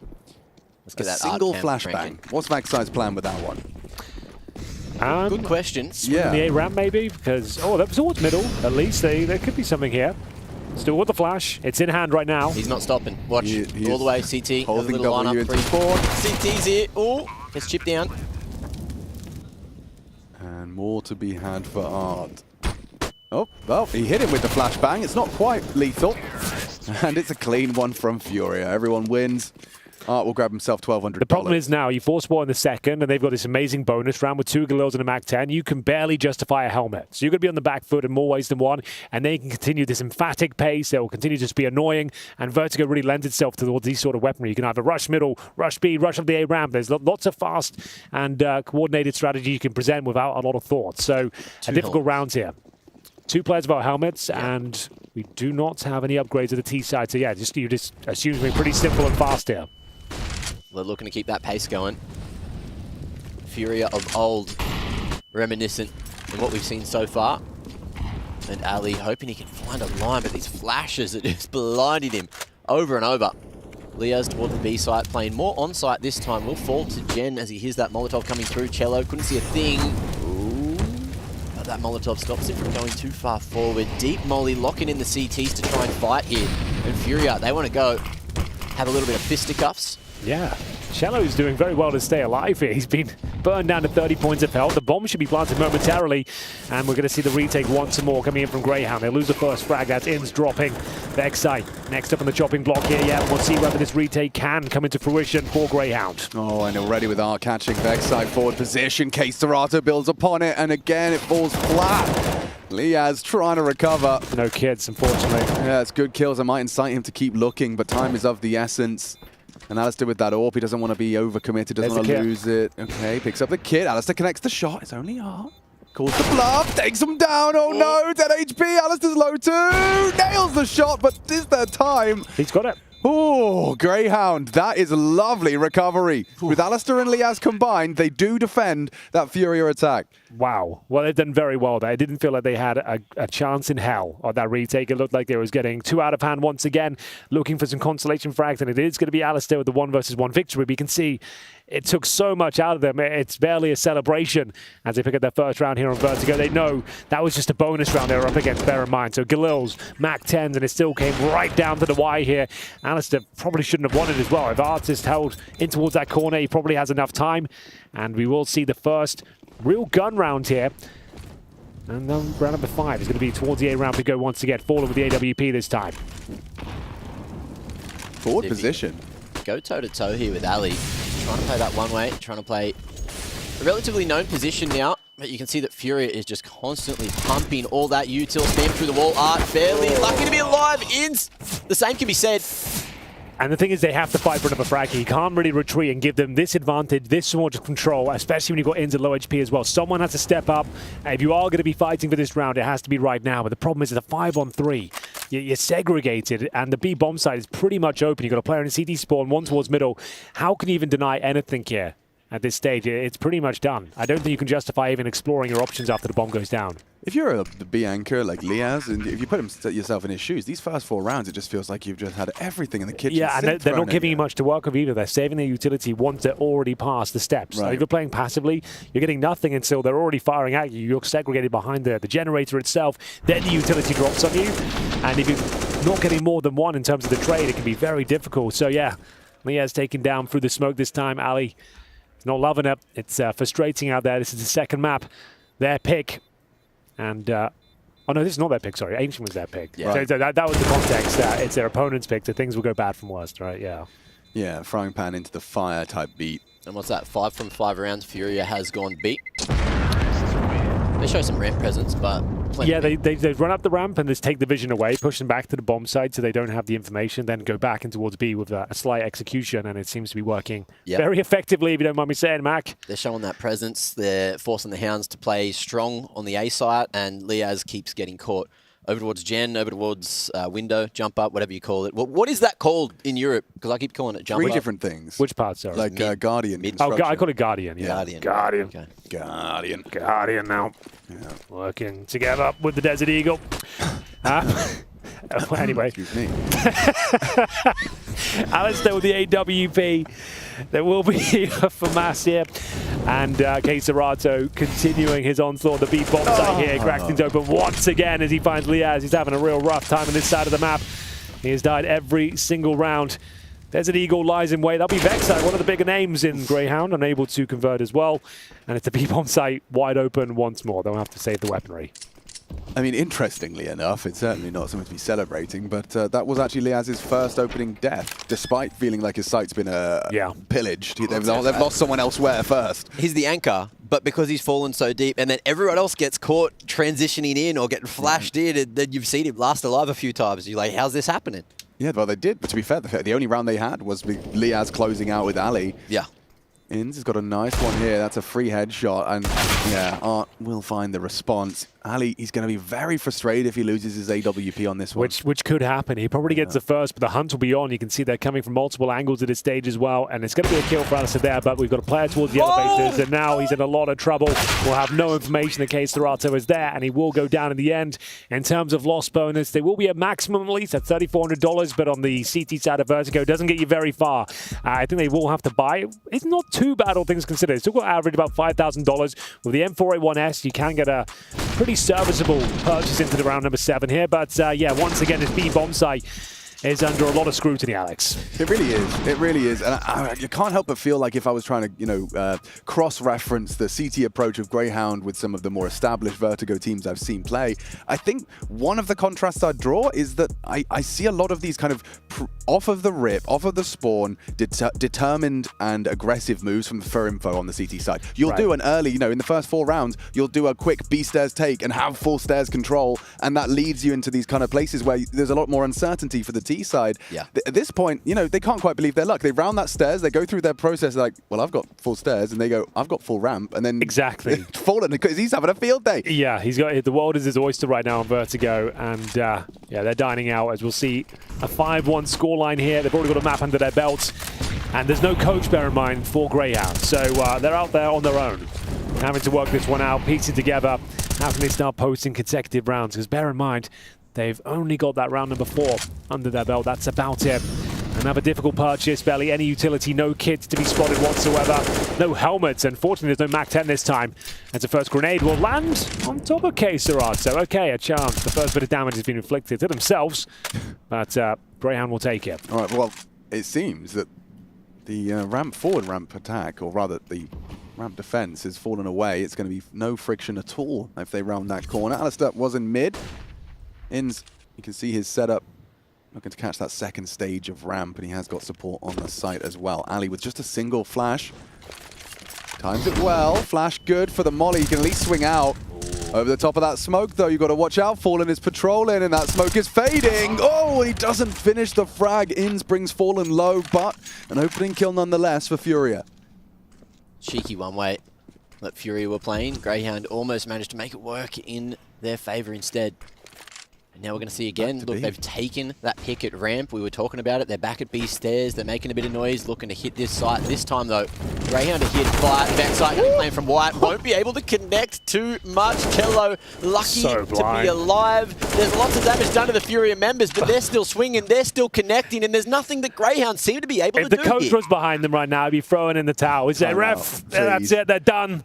I don't want to see my boys go down like this. They're not even defending themselves to this point. This was a gun round as well, and they've lost absolutely everyone with no kill. And yeah, you can see the frustration setting. You've got no one to blame. You've got nowhere to go. Everyone's dropping like flies across the map. What can you really say at this point? I mean, I'm just watching it from Liaz's POV, and Art has just killed his teammate mid as he's just got vision back from 2 people in B site. He's back Gen. He's got looking at Guardian, looking at main. He's got too much on his plate. You can see he just had no options available to him. Well, Mac, I will say something. I'm glad Chad's not here for this one. This is even worse than Ancient. So he'd be the forums would be ablaze right now with Sponge hate. Yeah. Well, he made his mark and then he left for that's enough of that. Well, these are the sort of rounds they win, to be fair.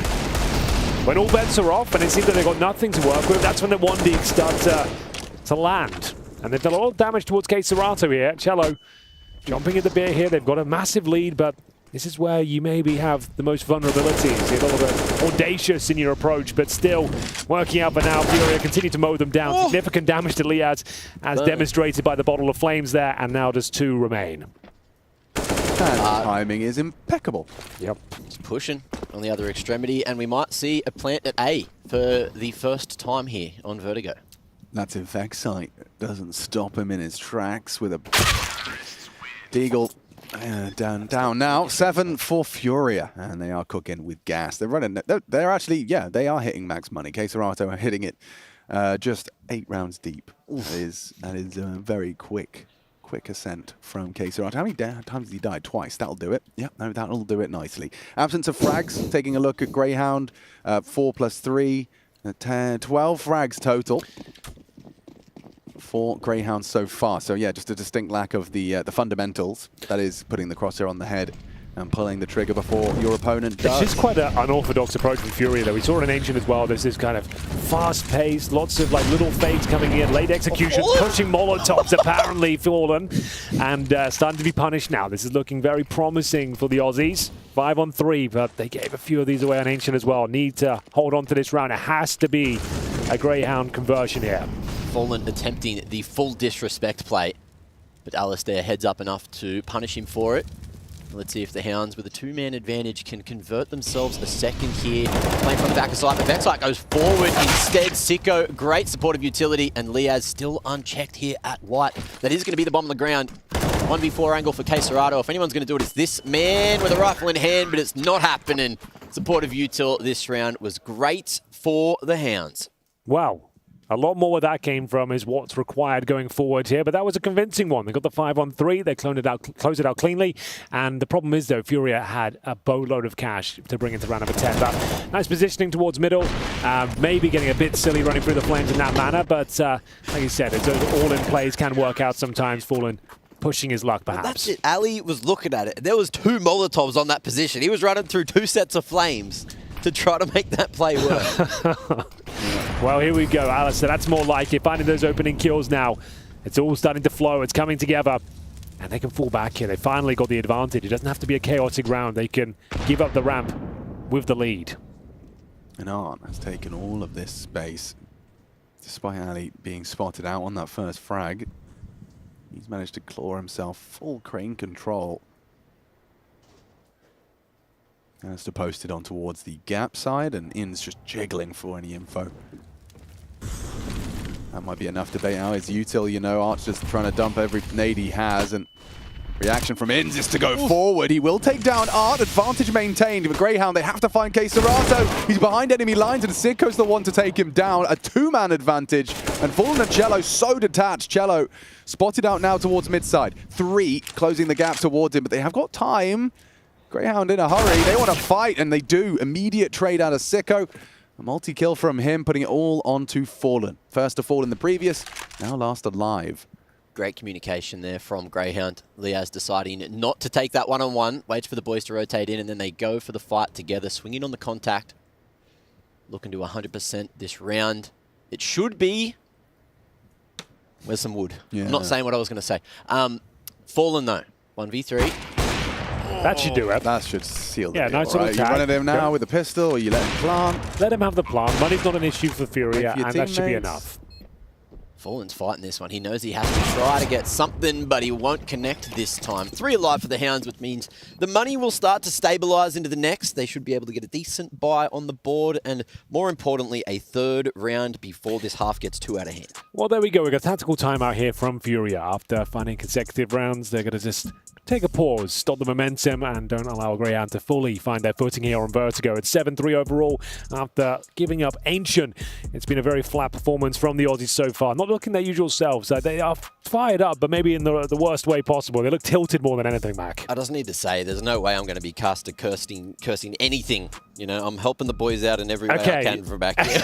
I'm not saying nothing. I've seen rounds from Australians lost that should never be lost in a million years after someone said, well, this one's wrapped up. Yeah, no, definitely. You got to watch out. The Caster Curse, I think we've all... I'm almost like one of the main members of the Casting Curse Society, so I won't say anything either. I will just kind of keep my mouth shut in those scenarios. I'll be on your team. Superstitions. They exist. All right then, ladies and gents. The dying sectors of the first half here. They pick a Fury up. And for now, K-Serata challenging the Beast Steps. It looks like he's got a strong understanding of the situation. It's Vexite against a face full of lead. And that's another opening kill for Furia. This time, it's Greyhound that need to respond. You can see Alistair trying to find yet another frag towards the A round, but the flashbangs are very effective and send him packing. Let's see if Greyhound are going to be able to find a way back into the round. Vexite caught shift walking around the corner. And good nade. Big chunk of change onto K-Serata. I'm loving the util usage going both ways. Liaz clears out that stairs position, at least close. And now we see Furia put some pressure on the A site instead.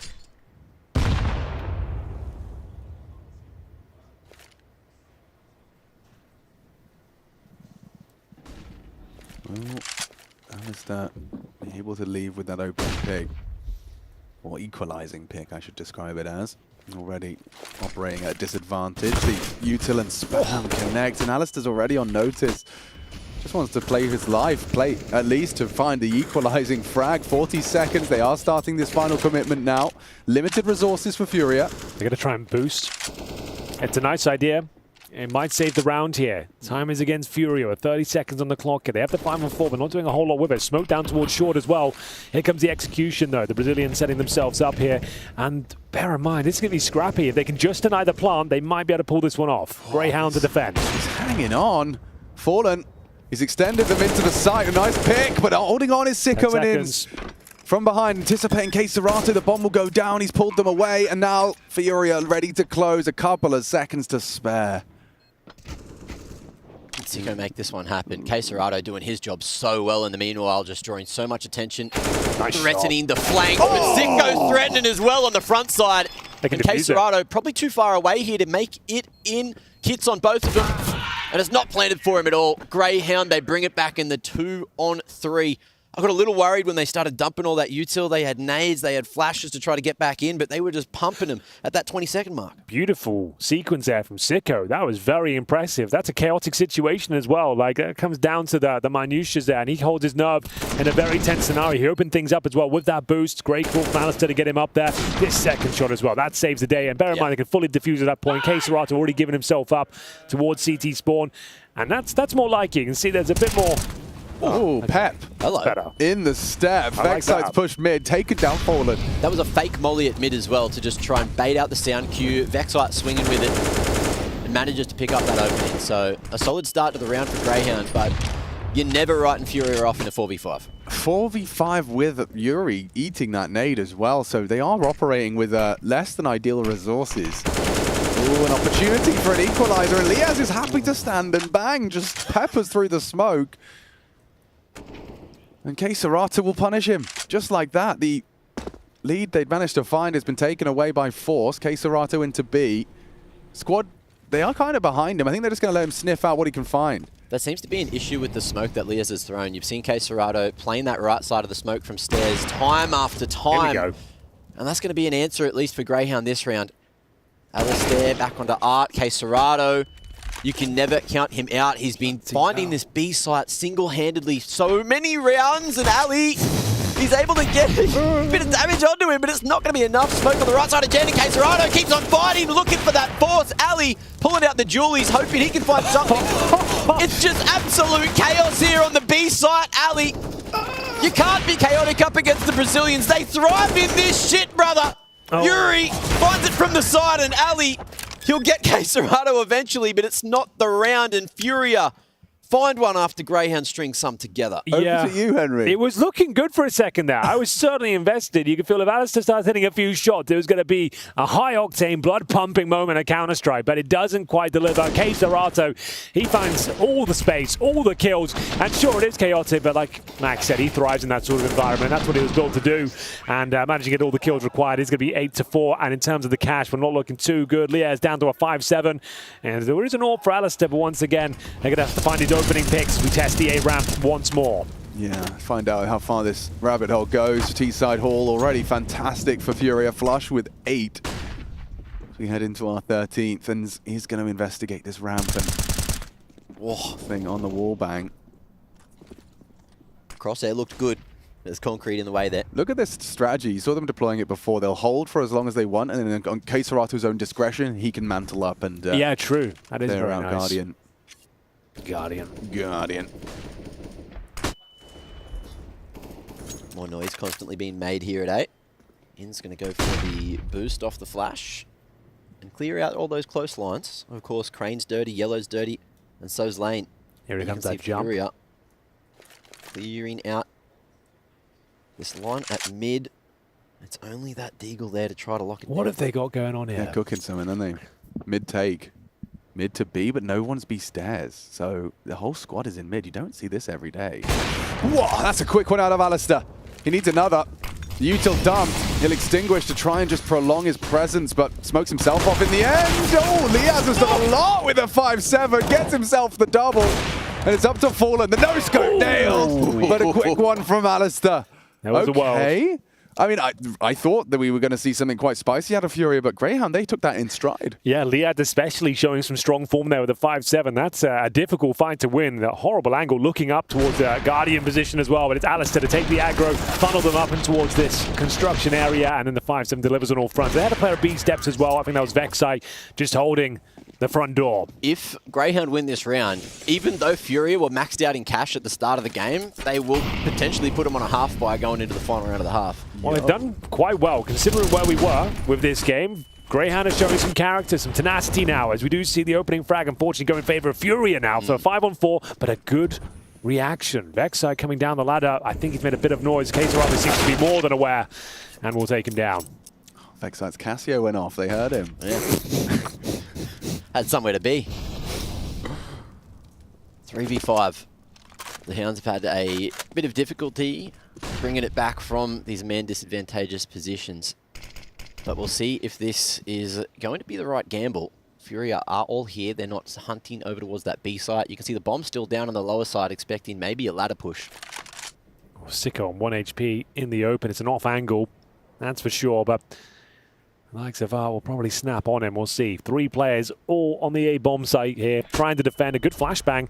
They're not going to be checking the sandbags though. A couple of freebies available as Art will mow them down. It's just Sicko on 1 point of health. AWP in hand with 4 kills to find. 40 seconds against him as well, so there is no world he pulls this one off. But maybe he can make it uncomfortable, but I very much doubt it. You could see how hungry Art was for that M4 as well. Fully focused on it.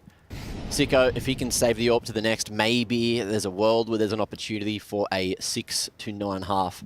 But you're looking at Furia. They had to win this one to make sure the money was there in the next, and they've done so wonderfully. 4 guns carried across into the final round of the half. Looking like the emotions are scattered on the Greyhound side of things right now. Although, that's probably had Liaz smiles. Yeah. It's very rare to see an actual smile out of Liaz. He's always here for business. That is a nasty way to lose the AWP. Just as the bomb's going down, you crouch on in, and they can't quite believe their luck. It's almost one of those comical kind of, what do you call it? Double takes. Yeah. Oh, wait, okay. This is how it started. Opening kill onto Inns. Doesn't get better than that. Just a bit of team play. Flashes were good. And talking of flashes, yeah, despite it landing in front of Art's face, not going to be clearing him out there. And that was Yuri just taking that double take for his double kill. 9 already. Looks like 10 could be on its way, and they're having too much fun. They really are. Yeah, way too much fun for a professional match of Counter-Strike. That's what I'm saying. Greyhound need to be kicking up a fuss. Give them the 6-9. They'll do well to get it. As you can see in the bottom right of your screen right now, they're operating with very little. A few pistols have been purchased, but they do have some smokes to speak of, a couple. And decoys elsewhere. That's when you know things are bad. You just say, well, buy the decoy, I suppose. I see what we can do about fake flash. Yep. Hope for the best. And there's, if anything, Fury have got too much utility. If you look at T-Spawn right now, they've just got like mounds of flashbangs, HGs, all the rebuys coming through. So you can even play a default, go back and restock on flashbangs, and then start the round again. So we'll see if they have got that in mind. Some extra treats waiting for them. Now, there is this gap in mid, but Fallen is holding this time. Now, Vexai previously caught out on that ladder. They got to push it as well. They kind of have to. So slow peek. Down he goes. If you committed 2 players, that someone has to do something with it. Nice work from Fallen. Very super aware. Yeah, very, very nice. A little bit of a yell coming out as well. Knew what was going on. Man's got a huge brain. Liaz, oh, he's got that movement with the MP9, but he's also got a hand helping one from Sicko. Oh. But Art is just too sharp right now, picking up more kills. What's that? 14 and 8 for the half so far. Ins at range with a 5-7. Ain't looking too good. 10-5 at the half. And we have no idea which way this is going to go, but let's find out. I have some idea. After the break. Oh, you do? Yeah, we'll go to a break regardless. So.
welcome back. Greyhound have got 5 rounds in this must-win map. It is Vertigo, otherwise they'll be sent straight to the last chance bracket. Already with a loss under their belt, Furia looking to hand them their second, and it has been, well, frustrating, as these shots will indicate. It was just a T-side from Furia that left them wanting. Greyhound struggling to overcome what was initially just all B hits. Business handshakes from Gary. They're definitely feeling very happy with the way things have been going down. Everywhere. Smiles everywhere. But look, the Pistols haven't gone super great for Greyhound so far. Let's see if they can try to change that. It's not going to happen at the start of the round. Vexite going straight on down, and Yuri pushing, looking for another ace here.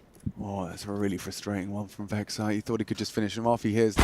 Oh, and Yuri slaps Sicko with a quick one as well. Yuri, he's been brought down by Inns. So with Inns, Liaz, and Ali left to solve this mystery. Got Rushley and J-Raz giving you our observing goodness. Bit of a dream team here. Henry, he had business to attend to, yes, so he's gone for the moment. It's just the two of us. Otherwise, he would be suspiciously quiet. Yeah. Well, In's been suspiciously quiet, trying to work up something towards this B site. Bomb still at mid with him. Looks like Greyhound are just going to go for the pack approach. And Furia going for a bit of a 2-2 split.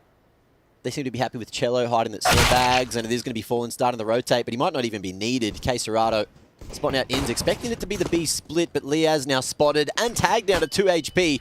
It's not looking too likely. Flash towards mid to slow him down. And the time, it's ticking. 30 seconds to make anything happen. How is Liaz alive is what I want to know. Oh, dead as well. That is beautiful from Cello. Very strong shooting across the board from Furia there. Yuri had a pair of frags he saw in mid. K Serato, a nice one on that defense of construction. And yeah, I mean, with the pistol going Furia's way, this could be a very quick one in our second half. That is 4 from 4 pistols this series so far. Greyhound. They won a second round force on Ancient. Greyhound won a second round force on Ancient, didn't they? They won a second round force. But that was when the game was already kind of lost. Yes. Okay, right. Well, it was a bit too far. And no plant. That's the big thing this time. The Glock Snake. We're going for an adventure, everybody. Oh. Right, so here's the theory. You push ramp, and you're feeling so good because it's 11-5. You just don't clear your corners. You run past them.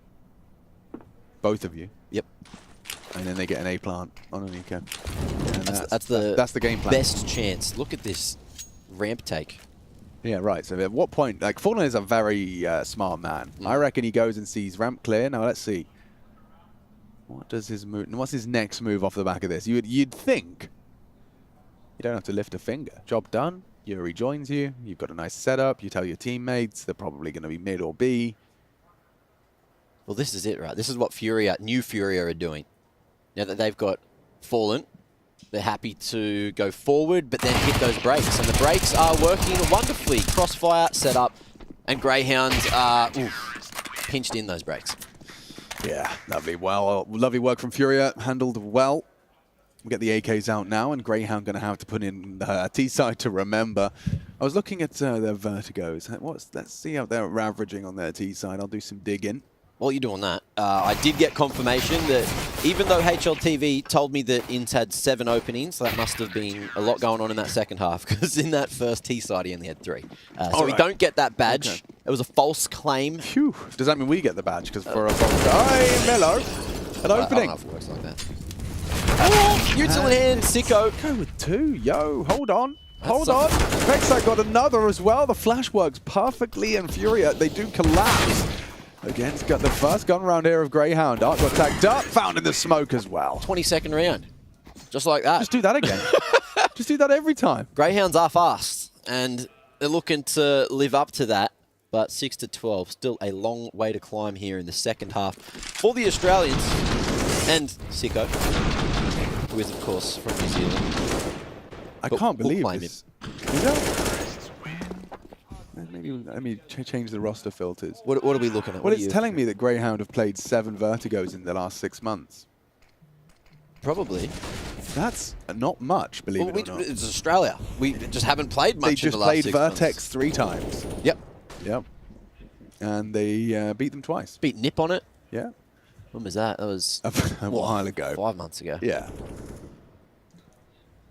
But yeah, in terms of just Vertigo reps in an official, that is quite damning.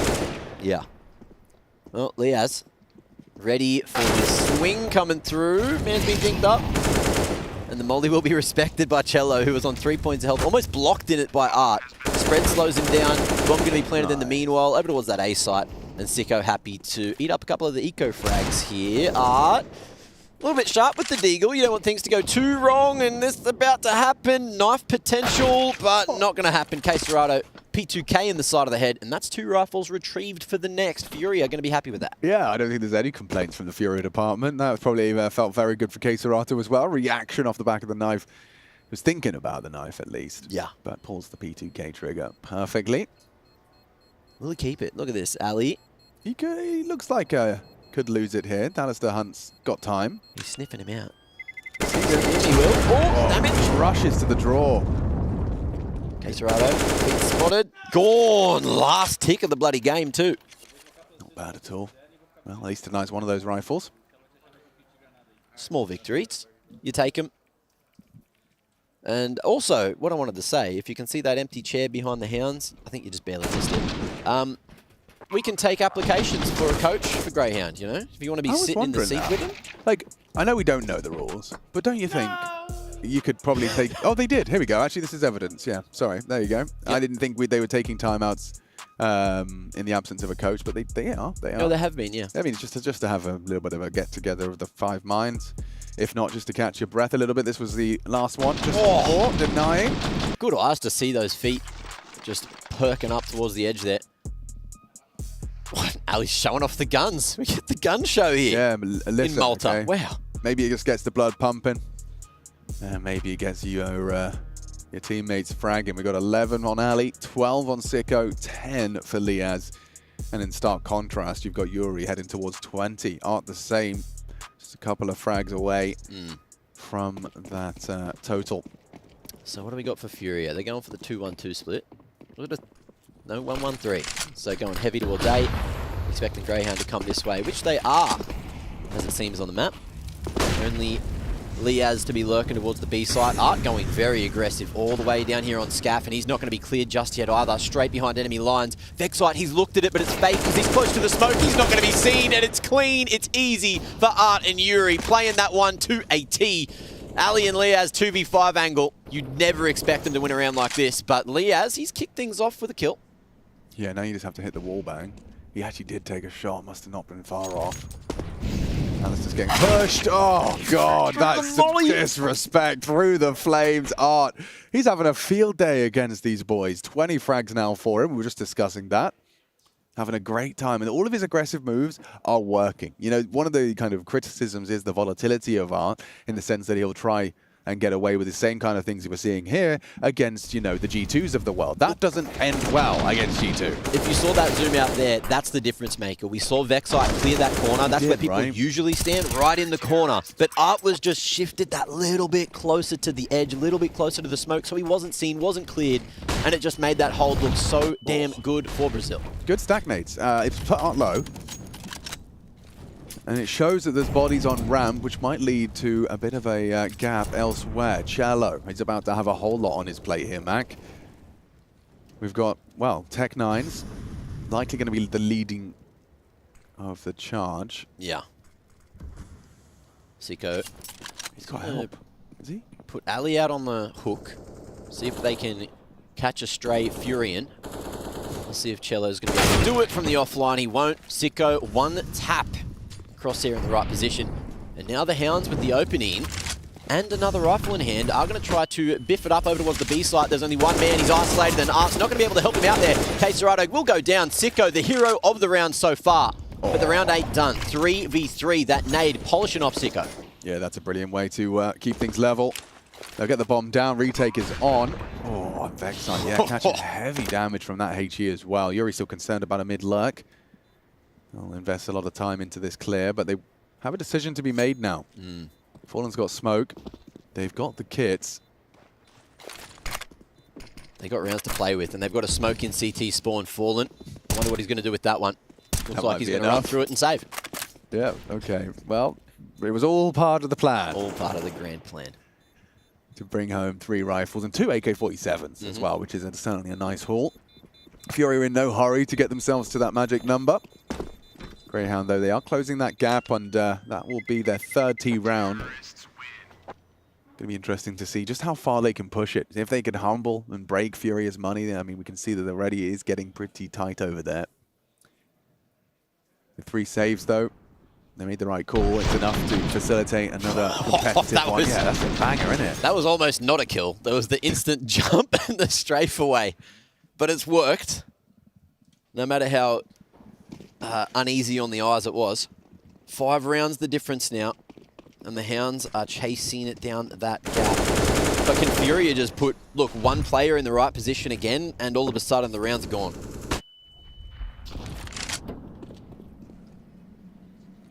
Passive approach from the Hounds, slowing it down here at Forklift. Fallen. Won't strike true there. Blocking, waiting. The Hounds not getting too overcommitted on either side. But we are going to see a maneuver towards the B stairs now. Liaz and Inns looking like they are moving toward this left side. So will we see a boost up? Util lined up. Nade stack onto Queserado's position. No. It's gone a little bit to the right, I think. It's hit the girder. Just looked like they missed it, yeah. That's a shame. It was almost a destined guaranteed opening kill there. Yeah. Didn't quite get the lineups right. Now Queserato's already found another gap, something he does so well. He's finding these gaps in forward position from Art. He's punished. Queserato, he needs help. He needs it now. He's go on the reload. The flash bails him out. He lives to tell the tale and get another onto Alistair. Cello supporting Queserato, and between the two of them, they get the job done. Quad kill out of Queserato, and he could have been taken down by those stack nades. He could have never pulled that trigger. He knows how lucky he is. Look at that smile on his face. He was so confused. Alistair's flash saves him, bang, right there. And he's able to fight for a few more. Ridiculous scenes coming through. Liaz had him dead to rights there at white. But just couldn't strike because he couldn't see a thing. His screen was white instead. Oh! Oh, yes. Oh, it gets a nice opening.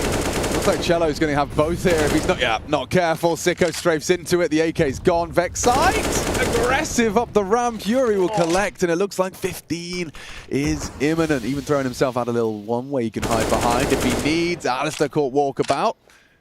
And Liaz thrust into an unfavorable one. An unsavory one. That slow peek is found. The Orpit misses his shot. Liaz trying to keep some pressure applied towards that A ramp. It forces Fallen into a passive stance. Cello rotates through. Queserato still mid-side. And Queserato acknowledges, yeah, okay, maybe B is still going to be a problem. 20 and 12.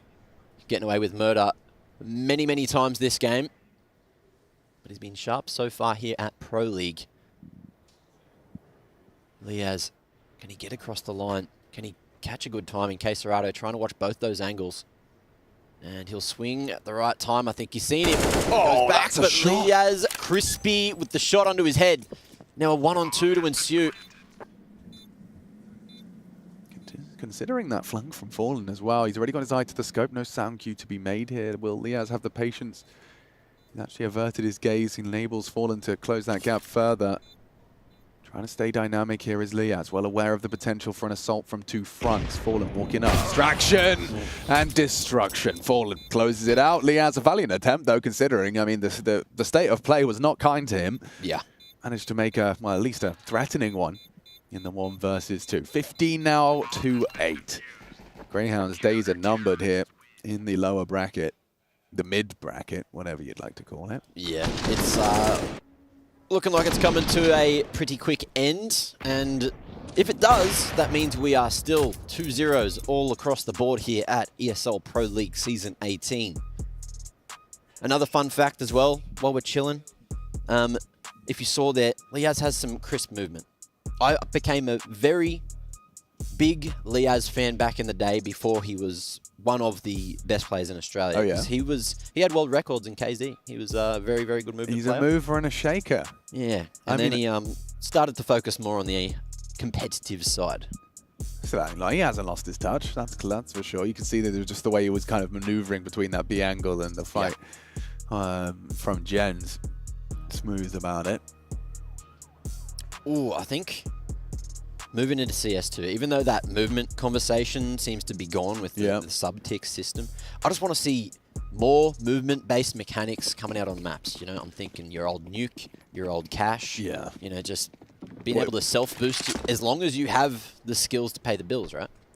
Yeah, it adds a bit more of a skill ceiling to the movement of Counter-Strike. Cello's a laser beam right now. He just goes and takes an aggressive fight. I mean, like, sure, you can throw caution to the wind when you've got 7 match points, but at this point, Cello didn't need any assistance there. He just goes and takes down Liaz, one of the few the only AK-47s they had to boast. Equipped now by Vexite. Brazil bringing their A game here on Vertigo. Look at this. +7 for Queserado, +11, and Art as well. What's that? +10 with the kill. Instantly answered with the Tech 9. The fastest flank you've ever seen, but it's what you expect from a team like Furia, from a man like Art. And he's got all that world of info.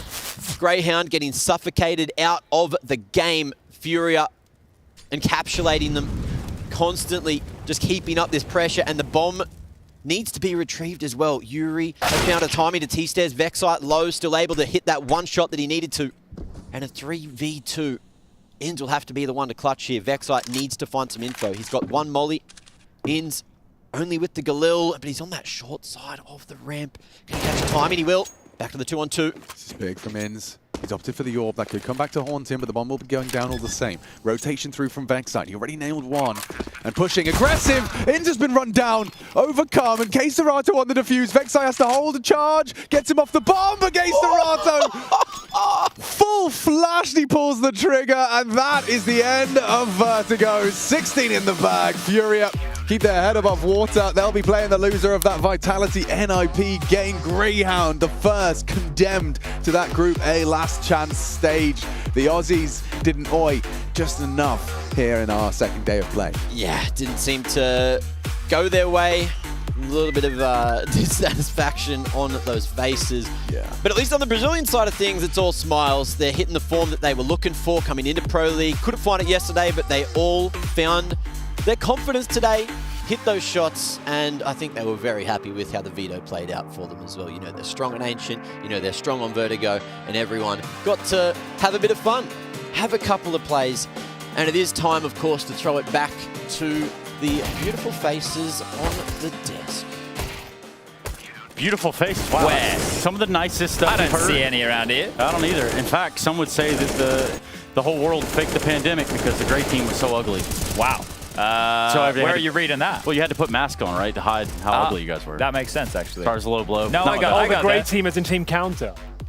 Is that what you're going Yeah, with? Team Counter. Yeah, okay, the great team. As it also, yeah. Okay, I thought he was talking about aliens. That's or what I thought he was like going with. Like, the little great team, that's a totally different vibe. Well, this was an otherworldly experience for the Aussie viewers today to get the team at a decent time slot, but not a foreign experience as far as the result versus Brazilian teams is concerned. It was kind of everything you said it was going to be, right? Like they turn up, you think there's a couple of moments for them, some great rounds, some exciting rounds, but ultimately this falls flat. They don't really get going. It's like a movie where you've watched the trailer and the trailer explain the whole thing, and then you still go and watch the movie and you go, well, that was trailers, that was the whole movie. I think I watched the Napoleon trailer last night and I felt the same way. I was like, this is like a 5-minute ordeal. Right? I feel like I've watched the whole movie now. Kind of like, what's the point? I started showing Henry the trailer to the beach.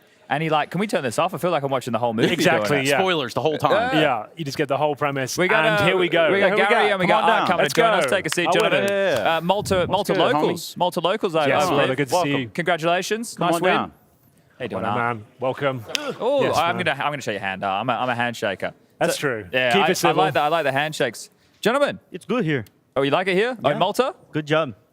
Oh, Good work this is stuff. real good. Yeah. Oh, Oh, okay. thanks, man. Well, hold on. We haven't asked interview questions yet. You might not like us after this, Gary.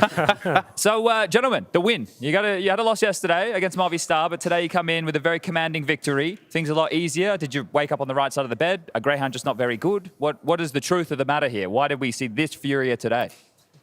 It's a different team, right? Yesterday was like a really bad day for us. We lost a lot of situations that we are not supposed to lose. We are not like in the same page in some rounds. So today we choose to focus on our side and what do we need to do. We were talking about this during the cast, right? So one of the things that happens when you're prepping for an opponent, you start to take that into your game. So it's like, oh, well, he does this, so this is how we're going to counter or react. But with a lot of players, and I don't know how many of your players are like this, it clouds their mind a bit. And instead of doing what they'd normally do and just take that into consideration, they make that their whole game. And then they get caught off guard and they go, shit, you know, the coach told me he was going to do this and he didn't do it, right? Do you have that still happening at this level? I think, yeah, sometimes this kind of thing happen. When we prep for a lot of things that they can do. But the main thing is to just understand that they can do that, not they will do for sure, right? Sure. So it's a hard line though, right? To get players to understand that. Yesterday we knew that on Nuke they will smoke outside every single round really fast, and but we didn't know that they will go to the main to the outside, like to warehouse, warehouse, because normally they go to secret. So okay, and we got lost because we didn't like adapt really quickly. What we need to do to grab this guy that was sneaking. So this sneaky guy was the problem yesterday, for example. So fair enough. Sometimes this kind of thing happens. Some players doesn't like to have a lot of prep. So sometimes we need to balance things. It's like an infinite game. Yes, always like that. You know? The constant evolution, right, of it, yeah. This one will be for Mr. Art down the end. I noticed, hey, man, see you down there. My question is basically this. A lot of teams, I feel like the Furia style or the Art style is like really take the fight to the opponent. Do you feel like against Greyhound that's something you're more comfortable doing? Or is it easier to do against a Greyhound, right? You're not getting punished as much, like going for your moves, making space. Against a team like you're playing today, do you just feel more confident because you think individually you're much better? I think much of the aggression is based on economy as well. So today we had a lot of economy. We had some rounds that we could throw away in that regard. So we can play more loose. But overall, it depends on the map. There are some maps that you have to play more passive. There are situations, there's defaults that they play more slow or more heavy, fast. So it depends on the map and the opponent. So it's all situational. I want to ask you this, Art, because did you see when Maui ravenously attacked poor Nafany online? Oh my goodness! How did he recover? It was just a beating. He never got up. Oh wow! But basically from that, Nafany's statements, not directed at Maui, but just in general, of like Cloud9, my first team, in-game leader. I learned from all these other guys, right? Like Groove was the coach, Finn was the coach. I grew up with Shiro. I grew up with Axar. For you, it's not necessarily the exact same situation, but now that you're not doing the in-game leading anymore in this roster, you've been in Furia for a bloody long time now. Like, this is all you know, this team and these players. So you having now a new leader fallen with you, how long do you, like, is it a day now where you're like learning a lot more? Because we hear about all this integration of both styles and what you're doing. Essentially where I'm going with this is, from the comments Nafany made about his situation, do you feel anything similar with you and Furia? Like, hey, this is a team I've been part of the whole time. It's hard to see the forest for the trees sometimes. You know, what works, what doesn't work, how you can evolve as a player, how the team can evolve. Like, now that Fallen's here, you're seeing a lot more paths to be able to do that? Long question, sorry everyone. I think with that. Yeah, I'm trying to pick up the information piece by piece because CS is very complex and each map has different ways of playing. So of course you have Overpass, which is way more slow paced. So on those maps, there's never was a Furia style in that regard. So it's just like a different map than others. So when you pick like a Mirage or Ancient even, it's way more fast-paced, so I have more comfortable playing on that style. So I'm just trying to adapt the best I can to fit my roles and try to help out as much as I can on what I have to do. So it depends on the map. There are some maps that I still have to play more aggressive. There are some maps that I need to do support. So it depends on the map and the structure of the team on that map. Okay, so just being more well-rounded. All right, let me pose this one then. How long until we think we get to see the best offerings of this Furia lineup. Like, things don't happen overnight. I think the Counter-Strike community just thought when you put a new roster together, they're going to perform at their top level immediately. That's what they seem to right? expect. I was given about 3 months before I was kicked out. So, fair. Yeah. Which, might have been fair. Fair. I never know. It's not just put Fallen and Cello in the team. And it works, Everything will work, will fit. It's not like easy like that. We need time to understand how we can mix things, how we can fit the roles really right. And I think this kind of process take time. For us, it's being difficult in the beginning. We are losing some games that we were not supposed to lose, but we are not the same team. We are not the same team for sure. We are playing some Counter-Strike that is different than we played, so we have a lot of things to learn, a lot of things to adapt. So we need time. I know that's difficult for the people in Brazil. Everyone wants to that we need to win, but it's a process. It hurts a lot sometimes. Yeah, yesterday was a really tough loss. But this is how we create a team with resilience, with time, with the long run. So I think if we can be really a good team, I think could be next year. I think this year will be like really how we can put everything in the right way. So. I mean, it's the end of CSGO. I think probably CS2 is coming this year, so I think we'll have a lot of things to work. Yeah. He actually knows the date. I don't. Oh. No, I wish I knew the date. I just saw the top skits. I'm like, he definitely knows. No, I wish I knew the date. Summer's coming to its close. That's what I was saying. It's like presumably the end of September. That's surely the end of summer. When you get to October, you're thinking that's the end of it. You can't be saying it's summer anymore. I don't think it's coming out soon. I don't know what you guys But think. I am happy that it's not an unfinished product, at least, or an unpolished product. Right. Perhaps, there's more time to cook, right? That's what you need sometimes. Yeah, Wow. we're anxious to play. Everyone wants to play. It must be difficult, though, knowing like you want to build this team currently in CSGO and you want to innovate and bring new ideas. And just to add to that, I noticed your executions today, especially on Ancient. You're doing this thing where in the past we see like the smokes go in, then the players following after. You guys are getting into the bomb site, then deploying your smokes in the key choke points here. That A round where you had all the smokes left over. Yeah, it feels like you're actually happy to take the space, then save the smokes for the actual retake situation. Is that something you've innovated, something you're trying out, or you just happy coincidence? I think sometimes you just like get ahead the smoke before explodes, right? Sure. So just trying to surprise them. Exactly, right. And a bit more situational. On A bomb site, it's really important to have more smokes for the afterplane because you need to guard a lot of lock up the choke points there. Yeah, a lot of checkpoints. But that's what we noticed. It's easier. The round K Serrato and Art run out onto A. K Serrato pushes into Temple, he dies, but you're already on A. And Fallen rotates. It was the first map. It was a lifetime ago, and you guys come back and you kill the AWPer. Fallen kills the AWPer spawn. There were some weird timings as well that were going on. Like there's one, Alistair's posted up on Temple, and he has the bomb, and he needs to drop it because they have the site. This is on the other side, and as he goes to drop it, your AWPer picks out Temple, and he was holding that. There was some time, man. Some of the rounds there were wild. Worth watching, when you watch it back, you'll enjoy the roller coaster Sometimes that was. the times it's with us. Yesterday it was not with us. Yeah, right. Hey, that's Counter-Strike, I guess. Do we have an Air Force aim high head to head? I'm pretty sure we're supposed to. Okay. So yeah, let's go with. We haven't done one. Oh, that was my bad. I guess we were meant to beat the player. But look, Art was top. You were top fragging on Vertigo, right? Talking what? You were top fragging on Vertigo? I don't know. You don't look at this. Come on now, Art. You got to be looking at the scoreboard every now and again. He's not looking score. Ever? He's just looking for the next space he will get. Where's the next opening? Yeah, how do I get my way in there? All right, well, we're bringing the numbers up here. Yuri at the top with 22, Art with 22. Okay, so yeah. K Serrato 22. Everyone was going Everyone off. had 22. Everyone had 22 kills, to be fair to them. So yeah, a great team effort, I would say. It was Cello 17, Fallen 12. But on Ancient, yeah, it was a pretty good team effort as well. Right. That's what I've got for you, Chad. Nothing I like that. too Good reports. Good reports from the afraid. sidelines right here. Lads, we got something really important we got to do right now. Now, you got a couple of choices. You can either stick with us and you can enjoy the fun time, or you can depart. Now, Trace is really excited about this. Oh, dude, I'm so excited. Let me tell you. We've got the Pong League on here at Pro League yet again. So table tennis is coming back out to play. Now, it's going to be Stunner taking on Mac. Mac's already standing to wait. Now, Henry's the referee.